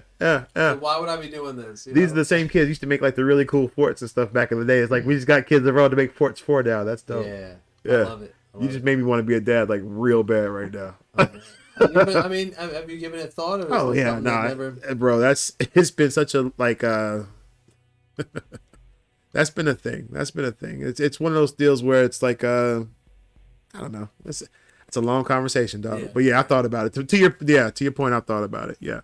I mean, I think most of my life has been just waiting to be a father. Nice. And it could have stemmed from like, how I feel like I was when I was a kid with my dad and maybe what I didn't get or whatever. But anyway, most of my life it's just been like I want to be a good father and a husband. Yeah. And then like, I want to be a rock star. Right. However I got to be a rock star. Right. Wherever I got to be. Right. Not a real, doesn't always have to be a rock star. But Right. those two things, I just wanted to be a good dad and a husband. And just be able to do all the crazy things that I wanted to do as a kid with my dad. And you're making a bunch of really cool memories with the kids too, so that's really dope. And that's the coolest part is like like I always think about hearing how my grandparents were, my mom and dad, or my mom's parents and my dad's parents were to them, and it's like they're not here with us, but I know of them because of all the cool stories that my parents were able to tell. And that's really what it is. You're making a collection of stories with the kids, like building those memories and stuff like that, which is really dope. Yeah, man. That's dope, man. Like I want to see this back. Like when the sun's out, you got to show me the backyard though, for real. I will. Yeah. All right. I got lights and everything back there. I'll show you. We can walk back there in a All little bit before we get out of here. Pete, you got any questions or anything, man? You said something that was cool earlier about run towards insanity. Yeah. Like, is there a lot of time now that you get to do what you want to do, where it's more of a free way to create now? And well, it's something where like now that I'm out of school and now that I'm not doing so much work, like pandemic gave me a lot of time to kind of sit and figure some things out. Like so, I was in school, but it was like I was also like I didn't have time to really play with stuff, and now I get to kind of dabble in stuff again. I get to play with. Because I didn't do oil paint for a long time. So, like, I get to play with oil paint now. If I want to go ahead and, like, try to figure out how to blend one kind of spray paint with another, I can go ahead and do that now. You know what I'm saying? It's just a matter of, what it is that I have to do and what it is that I can do. But when I have free time to myself to go ahead and make stuff, like, I try to make it so that if I don't get to do nothing else for nobody or anything else, I get to take an hour or two a week to go ahead and make sure I have some creative time for myself. And that could be me playing with Legos. Like I started playing with Lego kits during pandemic, you know what I'm saying? Or I could either be sitting over here like drawing something. I could either be, putting in shelves around the house, just something where I can create something that wasn't there from before. Mm-hmm. So yeah, like being able to run towards that insanity. I heard a guy, his name is Rudy Gutierrez. He did a Carlos Santana album cover.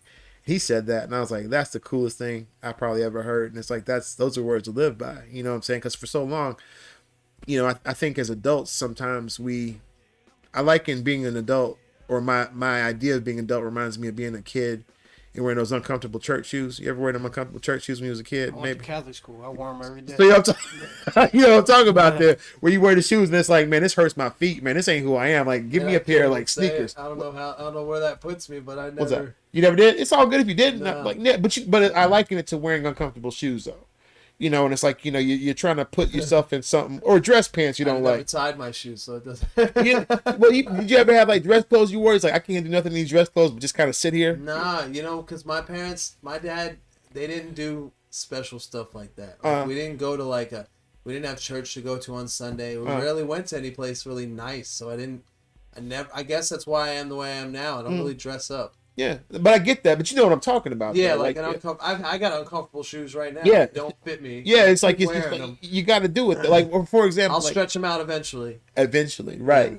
And it's like, to me, like, you know, if I don't start living the life I want to live and making the stuff that I want to make now, then I probably ain't never gonna make it. You know what I'm saying? Like, I'm 43 years old now, and it's something where it's like, you know, I need to be doing the stuff that I like to do, because I don't want to ever say like, well, I could have done this. I didn't do this. I had this really good idea. I had some pretty cool ideas, but I was always trying to do something else somewhere else. But it's like, just the whole George Clinton, Frank Zappa, Jimi Hendrix of the whole thing, where like, you know, you experiment with sounds, playing with different things, or just whatever, just that part of it. And, you know, sometimes it's not even for an audience to see it or to hear it, but it's just like being able to kind of make this thing and seeing what it sounds like, because why not? You know what I'm saying? That's the big thing for me. Like drawing, like, you know what I'm saying, like over here and hanging out, kicking it, because why not?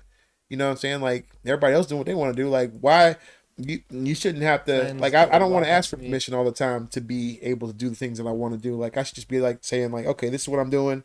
Here's what I'm making. Like, take it or leave it. You know what I'm saying? Like, as long as I'm working, I'm fine. I'm not making hungry people decisions right now. I'm like actually able to go ahead, you know what I'm saying? Like, do something with this, you know, that's dope to me. That's the win-win. So like, you know, even with the events, like I'll be making artwork and like selling the new stuff, but you know, if you like it, cool. If not, that's fine too. Like, you know, it's like when you see your favorite band, like, well, I see you have the Chili Peppers over here. Like, if you want, like, you know, I don't know, Mother's Milk, you got Mother's Milk songs you can listen to. You know what I'm saying? You don't have to find like the new stuff, like the We're With You stuff. You know what I'm saying? If you like Super Uplift Mofo Party Plan, do that then. You know what I'm saying? But like, it's all Chili Peppers. It just might not be your favorite stuff, but the catalog still exists for the stuff that you do like. You know, that doesn't go anywhere. The new stuff is just new and it's just different. That's all.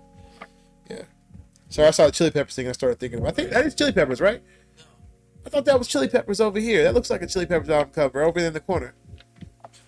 The reverse image is like a negative, photo negative with the girl with the long hair. Tripping. Oh, that's my no. That's a thing I made. Poster that I made. Oh. Yeah, all three of those I just made. I would take random people off of MySpace, and I would just kind of sugar skull them out, is what I would call it. Running towards your insanity, Pete. This is exactly what I'm talking about. So Photoshop. Yeah, I would make it look like I would layer so much, and I would make people's faces look like sugar skulls. Right. And I put so much in it, but it would be layers. It wouldn't even be like I really didn't draw much. I just took pictures and kept layering them. And like kind of like Salvador Dali. Yeah. You know, he just kept layering. I would keep layering and change the opacity, and eventually it would come up and be things like that. There was a chili. It reminds me of there's a Chili Peppers album that reminds me of, and I can't think of what it is. But I said all that like off the thinking that it was all Chili Peppers, but it's not. All right. But you got what I mean though. Yeah, like yeah. there's always room for it. You know what I'm saying? Yeah. But yeah. When did you know you wanted to be a teacher? I didn't. I actually I do know. I do know when. I just graduated from college in 2003. 2004 I didn't have a job, and my advisor, who's a teacher also, her name is Melena Bergman. She's still with us at UNC Charlotte.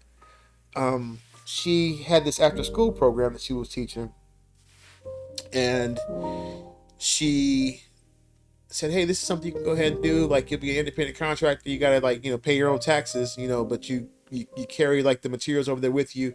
You go from school to school, like, you know what I'm saying, you teach kids and you do what have you. So I went to one of my classes I had is at a school that's no longer there anymore that my brother went to, called Dora Academy. And it was off of, I believe, Providence Road or near Providence Road. But I drew a picture of Spider-Man up on the dry erase board one day, right? And I drew a picture of Venom, like right there beside him. Like, you know, I'm just doing like little silly superhero stuff. I'm not thinking nothing about it. I'm just like drawing because like the class hadn't started yet, and I'm doodling. And it leads to a conversation before classes start, and I'm talking to this little boy, and he's really tuned into it, but I don't think anything of it because I'm just talking about funny books. You know, I'm not thinking like this is a big deal at all. You know, so like a couple years go by, and I see this kid that I was talking to at Door Academy, and he runs up and he daps me. I was like, "Hey, John, how you doing?" I was like, "Hey, man, what you doing out here?" You know, because I'm working booths at Heroes Con, right? He's got like a bag. When I tell you he has a bag of comic books, bro, like he's got like, I mean, it's probably like a good solid 3 or 4 pounds worth of comic books in this bag. Like, you know, like dollar bin books, like nothing super expensive, but just like to a kid, that's treasure. It's like when you find like a bunch of old sports cards or something like that, you know? Yeah. And, you know, like I meet his mom and she said, "Oh, you're John." I was like, "Yeah, how you doing?" She's like, "You're the one I have to thank for all this." And I was like, "Oh, oops, I don't know what I did there. I'm sorry. I apologize for it," you know? So no, it's nothing. It's fine. Like, you know, whatever you said to him, like, whenever he was in your class, really awoken something in him. And like, you know, I've been going to the comic shops every weekend for the last, you know, since like you had his class. So that was like months ago. And I'm not thinking, again, I'm just talking. I'm not thinking anything of it, you know? And, you know, he's like, he's reading now and he never used to read before. And I tell this story like whenever when I talk to like college kids. So, but he's like, he's reading now. He never used to read from before. And it's like, you know, like, and you know, I take him to the comic shop whenever he performs well in school, so he can go ahead and get like, you know, some books like here and there, like a couple like little, you know, whatever's.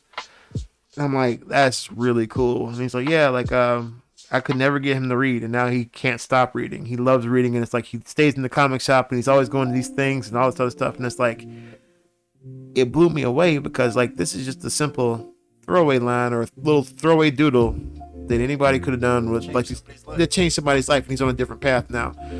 And it's wild. Did it hit you? Like, did you recognize how impactful it was as she's saying it, or like did it take it? It floored me when she said it. Like I got goosebumps when she said that because I'm not thinking anything about it. It's just like it's almost like, and it's why too. Like I try not to be, whenever I get angry, I try to think about what I say before I say it. Because, you know, if you can just go ahead and say something about Spider-Man and it set this kid on the whole path to like reading these comic books like nonstop. If you say something derogatory and mean to somebody too, you know what I'm saying? It has the exact opposite effect as well. It's weird because like my dad always, because he was a teacher also, my father was a teacher also. He will always say like, you don't ever know what these kids are going through outside of the classroom. All you can go ahead and do is give them that safe space while they're there under your supervision for like however long you got them.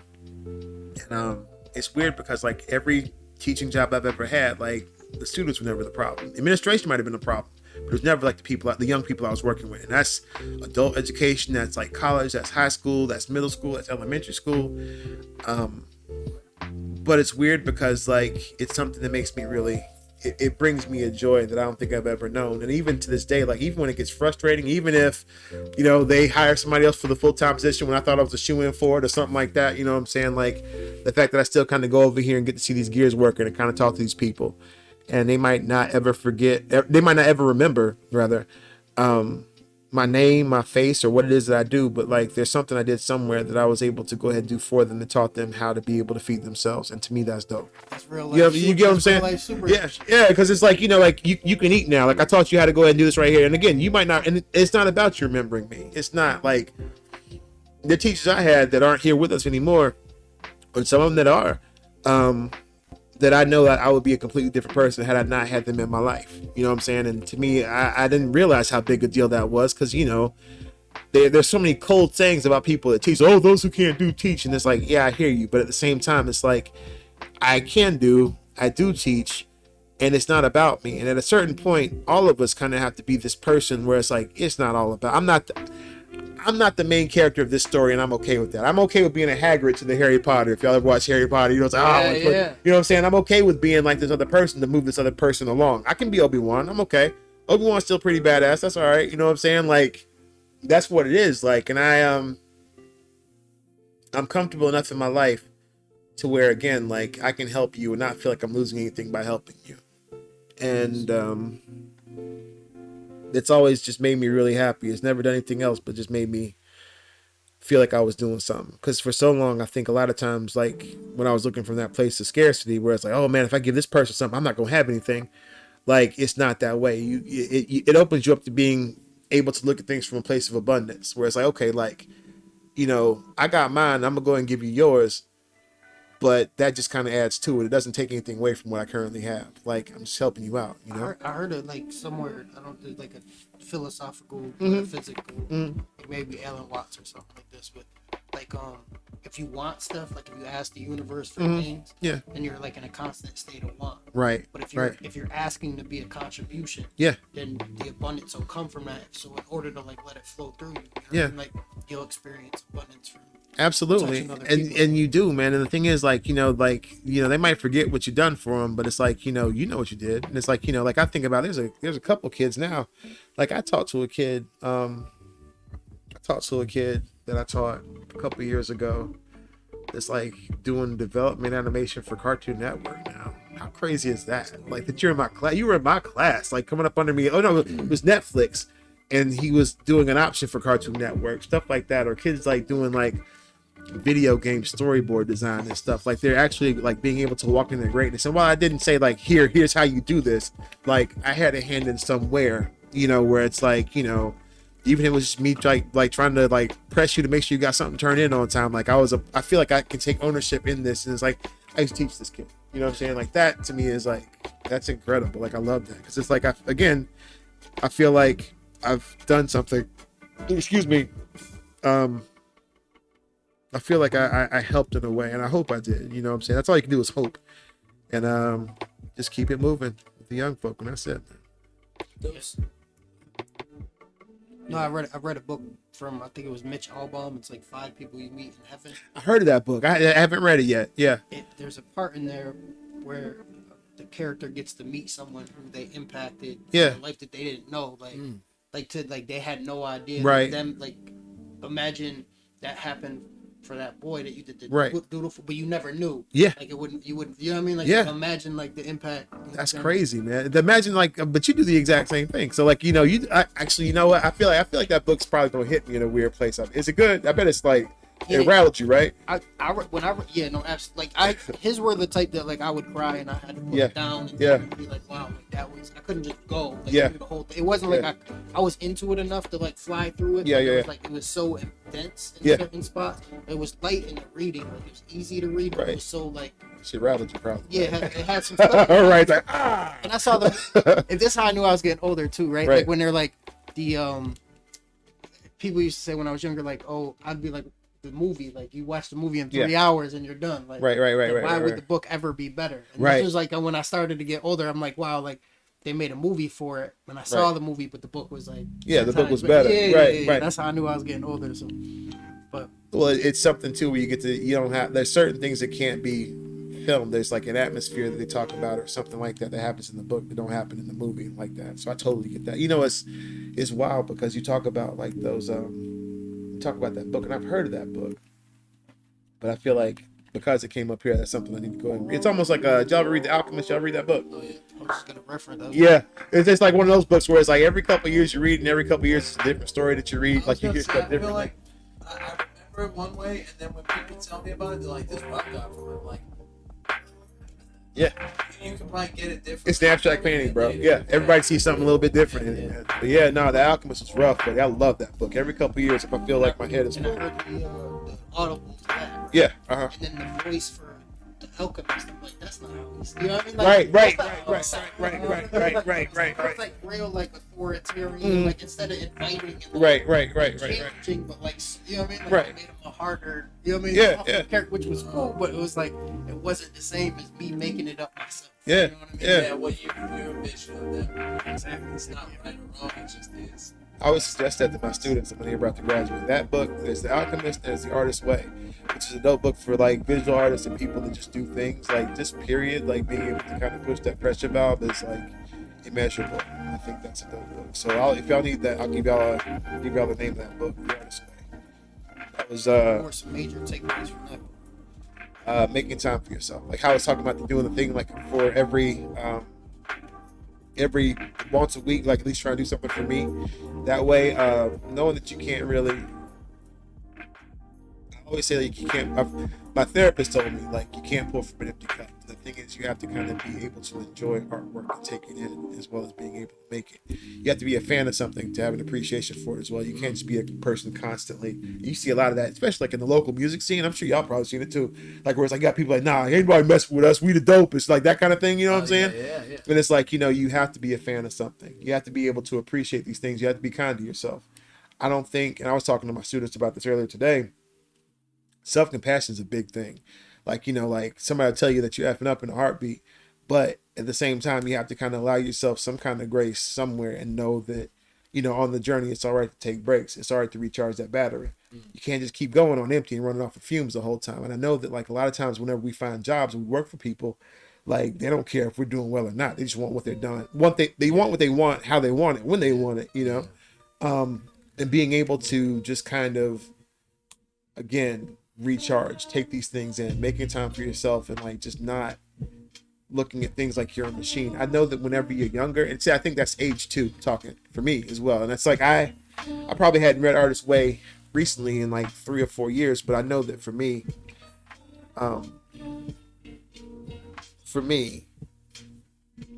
that grind mode. Yeah, we were talking about grind mode earlier, like when we was in the group, when we were here earlier, we were talking about grind mode, being in hustle mode all the time. I get it. There's a time for that, but you gotta rest too, though. You always gotta rest. You always gotta rest. You always gotta take something in, read something that you ain't never read before by somebody you ain't got nothing to do with. You know what I'm saying? Just like kind of learn new stuff, and that's kind of what feeds not just the art, but all the creativity. You know what I'm saying? Like I tell my students all the time, like like they stay on their Instagram, but like go out, see some art, some for real artwork. You know what I'm saying? Like you really have to go. It's so much doper to see it like in real life than it is to see it on your phone sometimes. You know what I'm saying? Like, and go with somebody that's a friend of yours. Y'all can talk about it. Don't just go for yourself. I mean, you can go for yourself, but like you can go, when you come back, you want to probably talk about it with somebody different. Just go. Like, and it ain't got to be about buying nothing or doing nothing. It's just the creative process is different. Like I think I used to just kind of how you gotta let the car warm up sometimes before when it's cold outside. I just like start the car up and drive. Man, you can't do that. You gotta let that thing warm up a little bit. But yeah. Not to be contrary, but actually I heard that's actually something you shouldn't do. What's that like? Just raw dog it, freestyle it? Yeah, like something warming up the car. Actually, it runs better cold. Oh, well, maybe it does run better cold. I'm talking about my brain, where my brain works, bro. No, I hear you though. But no, sometimes I'll be completely. I know what you're saying. Yeah. Metaphor. I'll be completely. I have no idea what I'm gonna do. I'm not feeling creative. I'm just kind of walking around the house, and then my mom just says, "If you don't know what to do, just do something." And sometimes just doing something will inspire me. Yeah. And lead me to a whole nother thing. Like I said, I just go out in the shed and I might touch something, and then I might do something here. Then all of a sudden that would lead me to this all-day creative event. Yeah. I won't even know why it happened.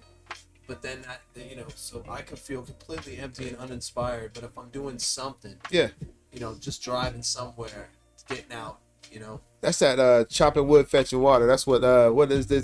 Buddhist. Before enlightenment, chop wood, carry water. After enlightenment, chop wood, carry water. Yo, let me tell you something, bro. If they don't put that on my tombstone, man, like it's a Buddhist saying, right? I might have heard it, but like before enlightenment, chop wood. You just do your thing. Like before Nirvana, do your thing. After Nirvana, do your thing. You stay consistent in doing that thing, and while you're doing that thing, other things will kind of happen for you. But as long as you stay doing, and you're in the act of doing something, then you don't have to worry about it because you're just kind of in the act of doing. You're not just saying like, what should I do? What should I do? Well, do your when thing. the opportunity or whatever it is comes about, it's just naturally. Or like folding clothes, for example. You know how we was talking about folding clothes on Saturdays or whatever? It's like, or maybe I want to go over here and I don't know, like get some wood to go cut something up with. Maybe I want to go ahead and get that blade for the miter saw so I can play with that kind of thing. And it's like, maybe I'll have a bright idea, maybe I won't, but I'm in the act of doing. So like whenever something happens, it's not like I'm being useless. I'm just in the mode of doing something. You know what I'm saying?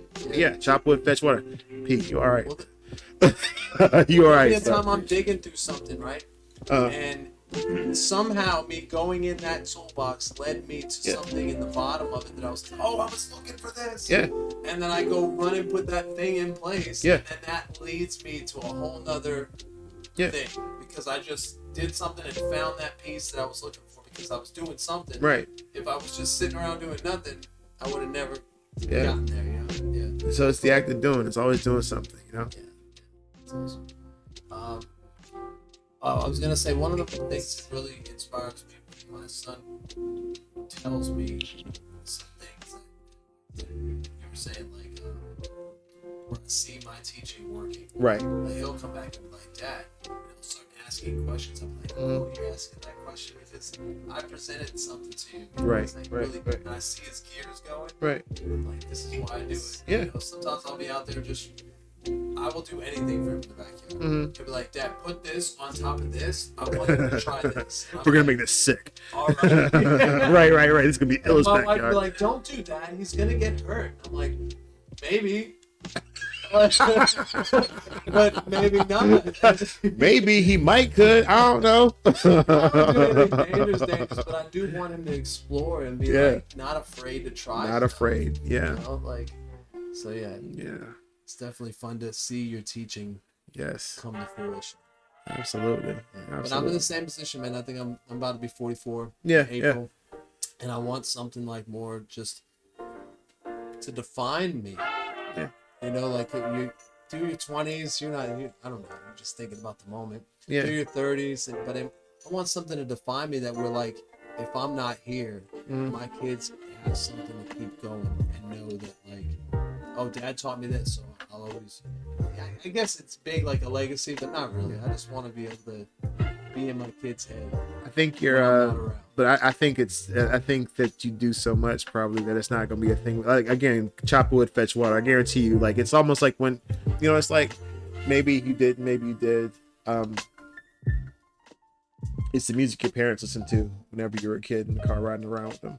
And it's like you don't like it whenever you're a kid, like in the car riding around. Like I don't want to listen to this, but it's like you hear it come on the radio by itself or something, and like you turn it up or you play it in the house to kind of make yourself comfortable. It's that kind of thing, and I guarantee you that like the things you don't even think about that you've done, I guarantee you they probably think about like and even then when they become grown ups, there's so much stuff that like when I was a kid, my father and I my dad was a really hard worker, but I was kind of timid, so I didn't know how to go about doing like a lot of stuff. I was kind of afraid of doing it because I was afraid of failure.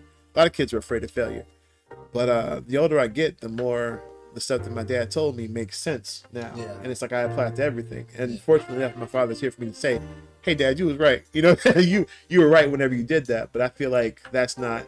I think sometimes as parents you might worry about that kind of stuff, but I feel like you probably worry about that.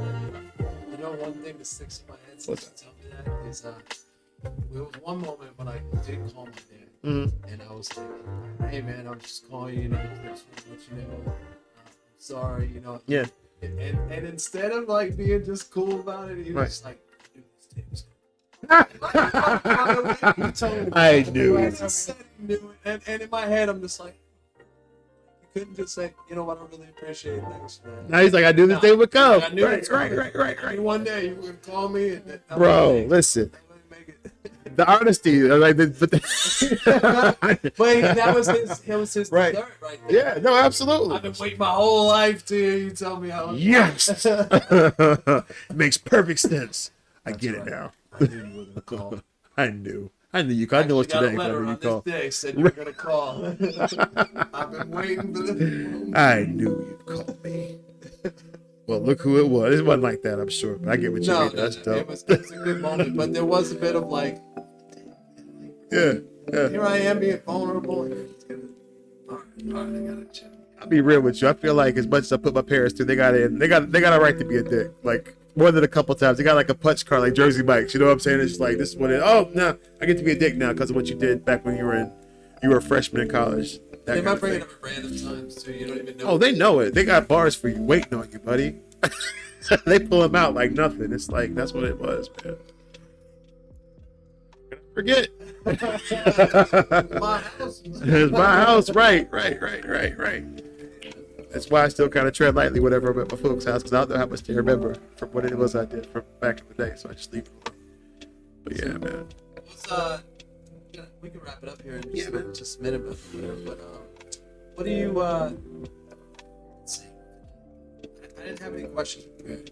No, it was just I think it was dope. It was just a conversation. I like the conversation. Hopefully, like whoever's listening and watching will be able to take something from it. But I don't think it's. Yeah, what were we gonna say? I'm sorry. I don't know. I was gonna ask you what you think. Let's just go wrap up a little bit. What do you think the art scene, Charlotte in particular, art scene is going? And are you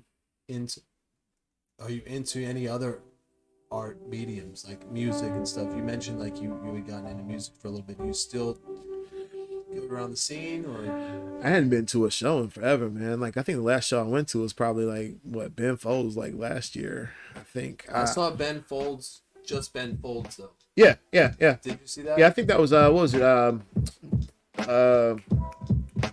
Blumenthal, right? No, this was at where did you do the painting? Which one? The painting on stage. Oh, Music Factory, like in Yeah, a long time ago. This was when Chat Roulette was in existence. Oh, I didn't see that show, but I know which one you're talking Ben about. Folds Yeah. Chat Roulette. Yeah, they had people like, yeah, man, that was wild. I heard about that. Crazy. You just random, you can see a dick. Like. Yeah, that's what it was, man. I love his sense of humor, man. That's a big deal for me. Like I love Ben Folds because like he'll sing a song almost like, oh man, you hear what happened with Pete? Pete did this, that, and the other. And it's like that's how he writes a song. Yeah, that's dope. Oh, that's cool. Yeah. So, yeah, I kind of still dabble in little things. Yeah, I go out and do comedy sometimes. I'm pretty close with a lot of the comedians out there. I like going out there, just kind of chilling. Most of the time, I'm like an audience member who gets up on stage sometimes. Yeah. Are you Joseph Career? Do you have a different name for your?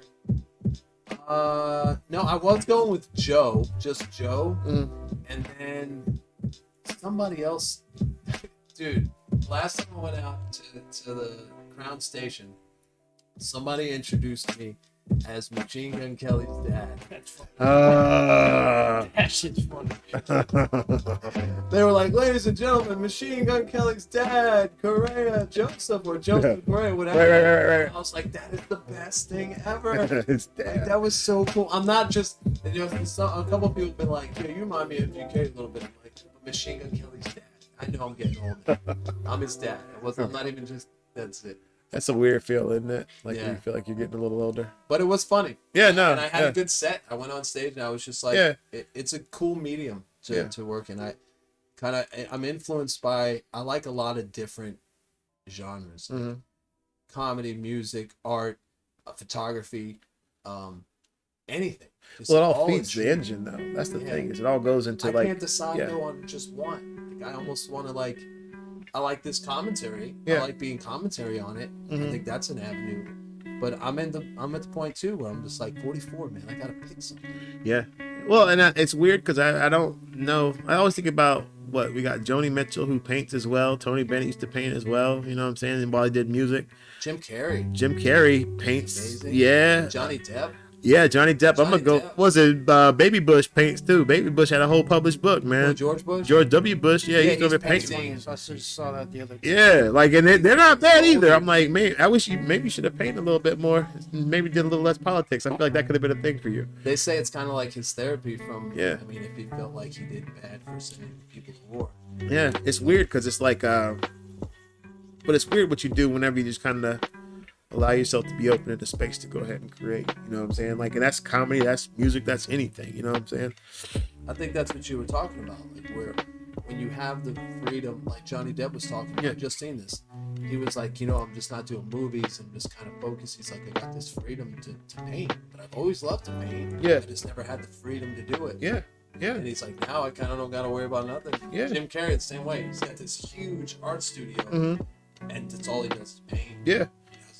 It's just awesome. You know who else paints? You didn't probably, maybe you did know, maybe you didn't know. Like, I wish I had a copy of Juxtapose whenever I saw it. Was friggin' Billy D. Williams paints. Did you know that? Lando Calrissian painting. I wish I saw him at Mad Monster Party like 4 years ago. And I was afraid to talk to Billy D. Williams because that's Lando. You know what I'm saying? That's Lando all day. You know what I'm saying? I kind of choked up a little bit. Yo, that's Lando. Oh my God. But paints really well too. And like that's something that like a lot of people don't know about. You know what I'm saying? Yeah. And it's like, also too, it's a thing too where it's like some of that stuff you don't have to be known for either. Like I'm learning how to play bass guitar now. I'm not trying to get up on stage and like play the bass, but it's just like, you know, it's just something I'd like to go ahead and like. I mean, some of my favorite musicians are bass players. Like, you know, Flea's a bass player, Bootsy Collins is a bass player. You know what I'm saying? God, who else plays bass that I know? I always looked up to the bass player. Yeah, the bass player is funky, I man. always be like Skid Row, the bass player. Yeah. Molly Crew, Nikki Sixx, one of my idols. Yeah, I like yeah, him a lot. yeah. And he's a songwriter. Yeah, Thundercat. My God, Thundercat. You mess with Thundercat, you know what I'm talking about? You know? He's pretty weird, kind of funky, but he's weird. Yeah, but he plays bass. He's just like does he slap a lot? Like he doesn't slap like I feel like I might have seen an interview where he was playing the bass and he was just funky like. I'm thinking about doesn't like Buckethead play bass too? Buckethead plays guitar. Okay, I don't know. Why did I think he played bass for a little bit? I don't know. But yeah. I don't know. No, you're probably right because I think think about wave twitches is what I think about. He had an effect on his guitar that sounded like a bass. Is what I'm thinking about probably. Oh, the bass is cool. I like the five string though, because you get that low end. That really low string. My buddy Philip gave me shout out to Philip. Gave me a bass guitar because he found one because we had been talking all through pandemic about the bass. Oh, this is so funky, this, that, and the other. And he's like, he found a dude that had a bass for cheap. And he's like, man, what do you think of this bass? I was like, man, that's really pretty. It's like, cool. I'll be over at your house on Saturday to drop it off. I'm like, what? And he's like, yeah, man, here you go, man. Here's this right here. All you gotta do is get like a amp for it. You know what I'm saying? What? And tune it up. And I'm like, get out of here. This was like about a year or so ago, and I feel like it'd be a dishonor to him because if I didn't learn how to play it, you know what I'm saying? Because he was just like collecting like mad guitars and basses, and he was like, man, here, take this bass. I'm like, first of all, yes, I will. I'm not gonna fight you. Like, second of all, yes, and I will play it, sir. And I'll be so funky with it. But yeah, that's the thing is like just kind of learning how to. We'll have to jam one day, man. In life, it's the same way I am in music. I dabble. Yeah. In a little bit of everything. Why not, man? That's the thing. Is like we don't have to like I was talking to my wife today about that. I'm so tired of dabbling. Yeah. I want to like just be successful in something. Well, you know what? It's crazy because I think I put the cart before the horse, and it's like because my hobby became my job, then I didn't have a hobby anymore. So I had to find a hobby. You know what I'm saying? It's like, you know, it was like for a good long bit, art wasn't really making me that happy. So it's like, okay, let me play with something. Let me suck at something right quick. You know what I'm saying? So I can go ahead. Yeah. You know what I'm saying? And I'm not saying I don't suck at art. Like sometimes I'm sure I do suck at art. But you know what I'm saying? It's like, let me suck at something and like learn something. Let me start over somewhere. Yeah. Why not? There's time. Yeah, man. Well, hey, you got any words going out for us?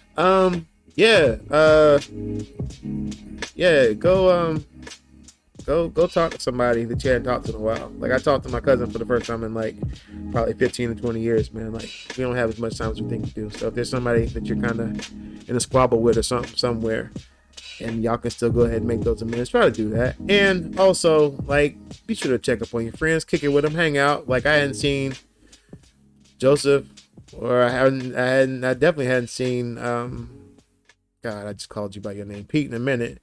And it's been like 5 years, and there's no reason that we haven't seen each other. You know what I'm saying? Like, so don't nothing change but the weather. We're all just kind of the exact same dudes, maybe a little bit grayer. You know what I'm saying? But kicking it, still happy. You know what I'm saying? But we still spicy though. We keep it spicy. Yeah. But you know what I'm saying? Do that. That's dope. That's the real treasure. So that'd probably be my parting thought for right now, because that's where my head's at. But yeah. And you said the website John Hairstons. Yeah, you got that. You got All City Emporium on threadless.com where I got hoodies and t-shirts. You got the All City Emporium on Etsy also, that I finally paid my dues on. I think that store's back up and open again because I switched over credit cards and stuff. But that's inside baseball kind of stuff. But yeah, I got stuff you can buy. All City Emporium. .threadless.com.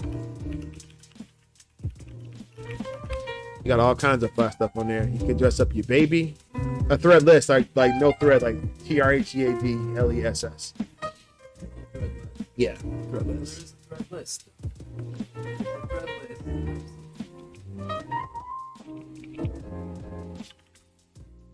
You can get baby clothes. You get all kinds of stuff. Hooded sweatshirts, toboggans, shower curtains. Yeah, man, it's like that. so much you can do. So much you can do. You know what I'm saying? Like capitalism, it works. Puts gas in my car. I like it. Gets new air filters in. It's like, hey man, this is what a clean air filter looks like. This is what a dirty air filter looks like. Get a clean one. It's all good, bro. Oh, bro.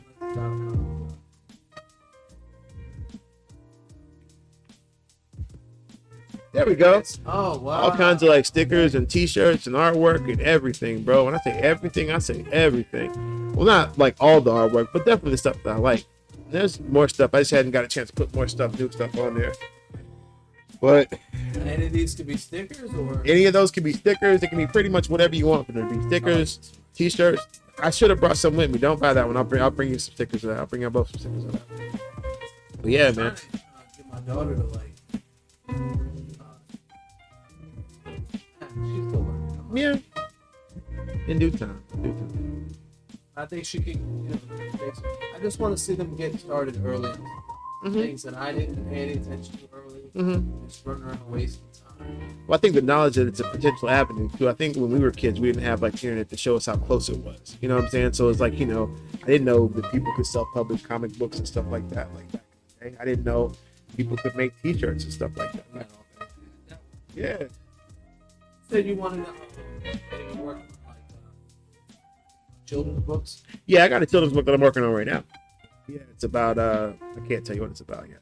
No. But it's probably halfway done. Like it's just something I'm doing as labor of love. Like whenever I get finished with it, it'll be actually I can tell you the premise. It's about a little girl that doesn't want to go to her grandparents' house.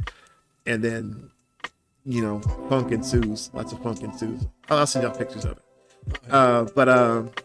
Yeah, like it's just it's a love song to family, it's a love song to funky music, it's a love song to space and a bunch of other stuff. And that's it. That's something I started doing whenever I maybe about 2 summers ago.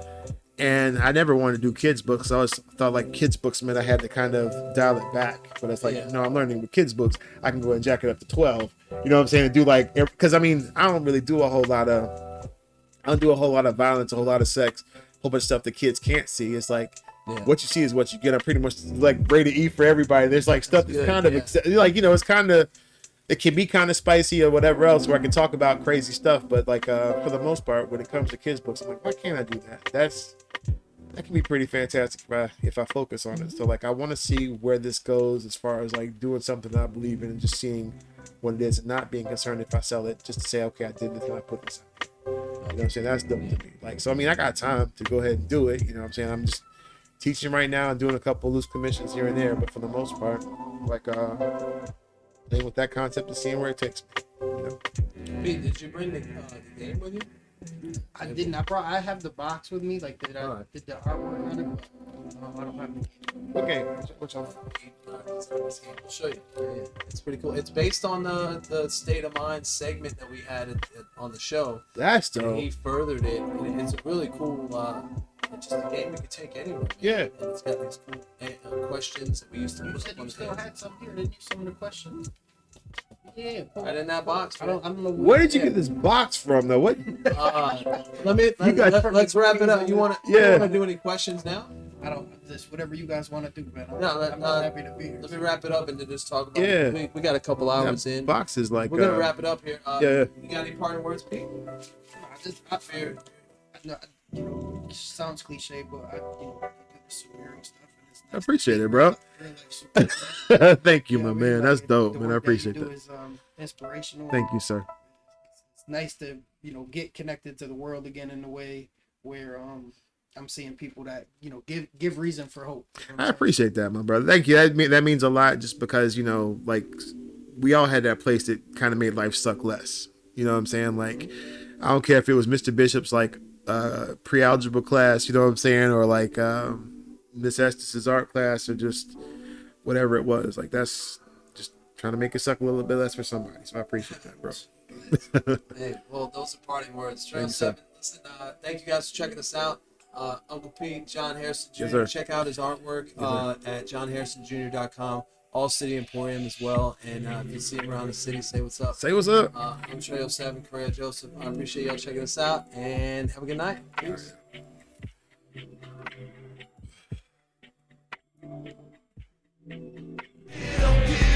what Ricky Tempo discovered him? People you are after are the people you depend on. We cook your meals. We haul your trash. We connect your calls. We drive your ambulances. We guard you while you sleep. Do not fuck with us.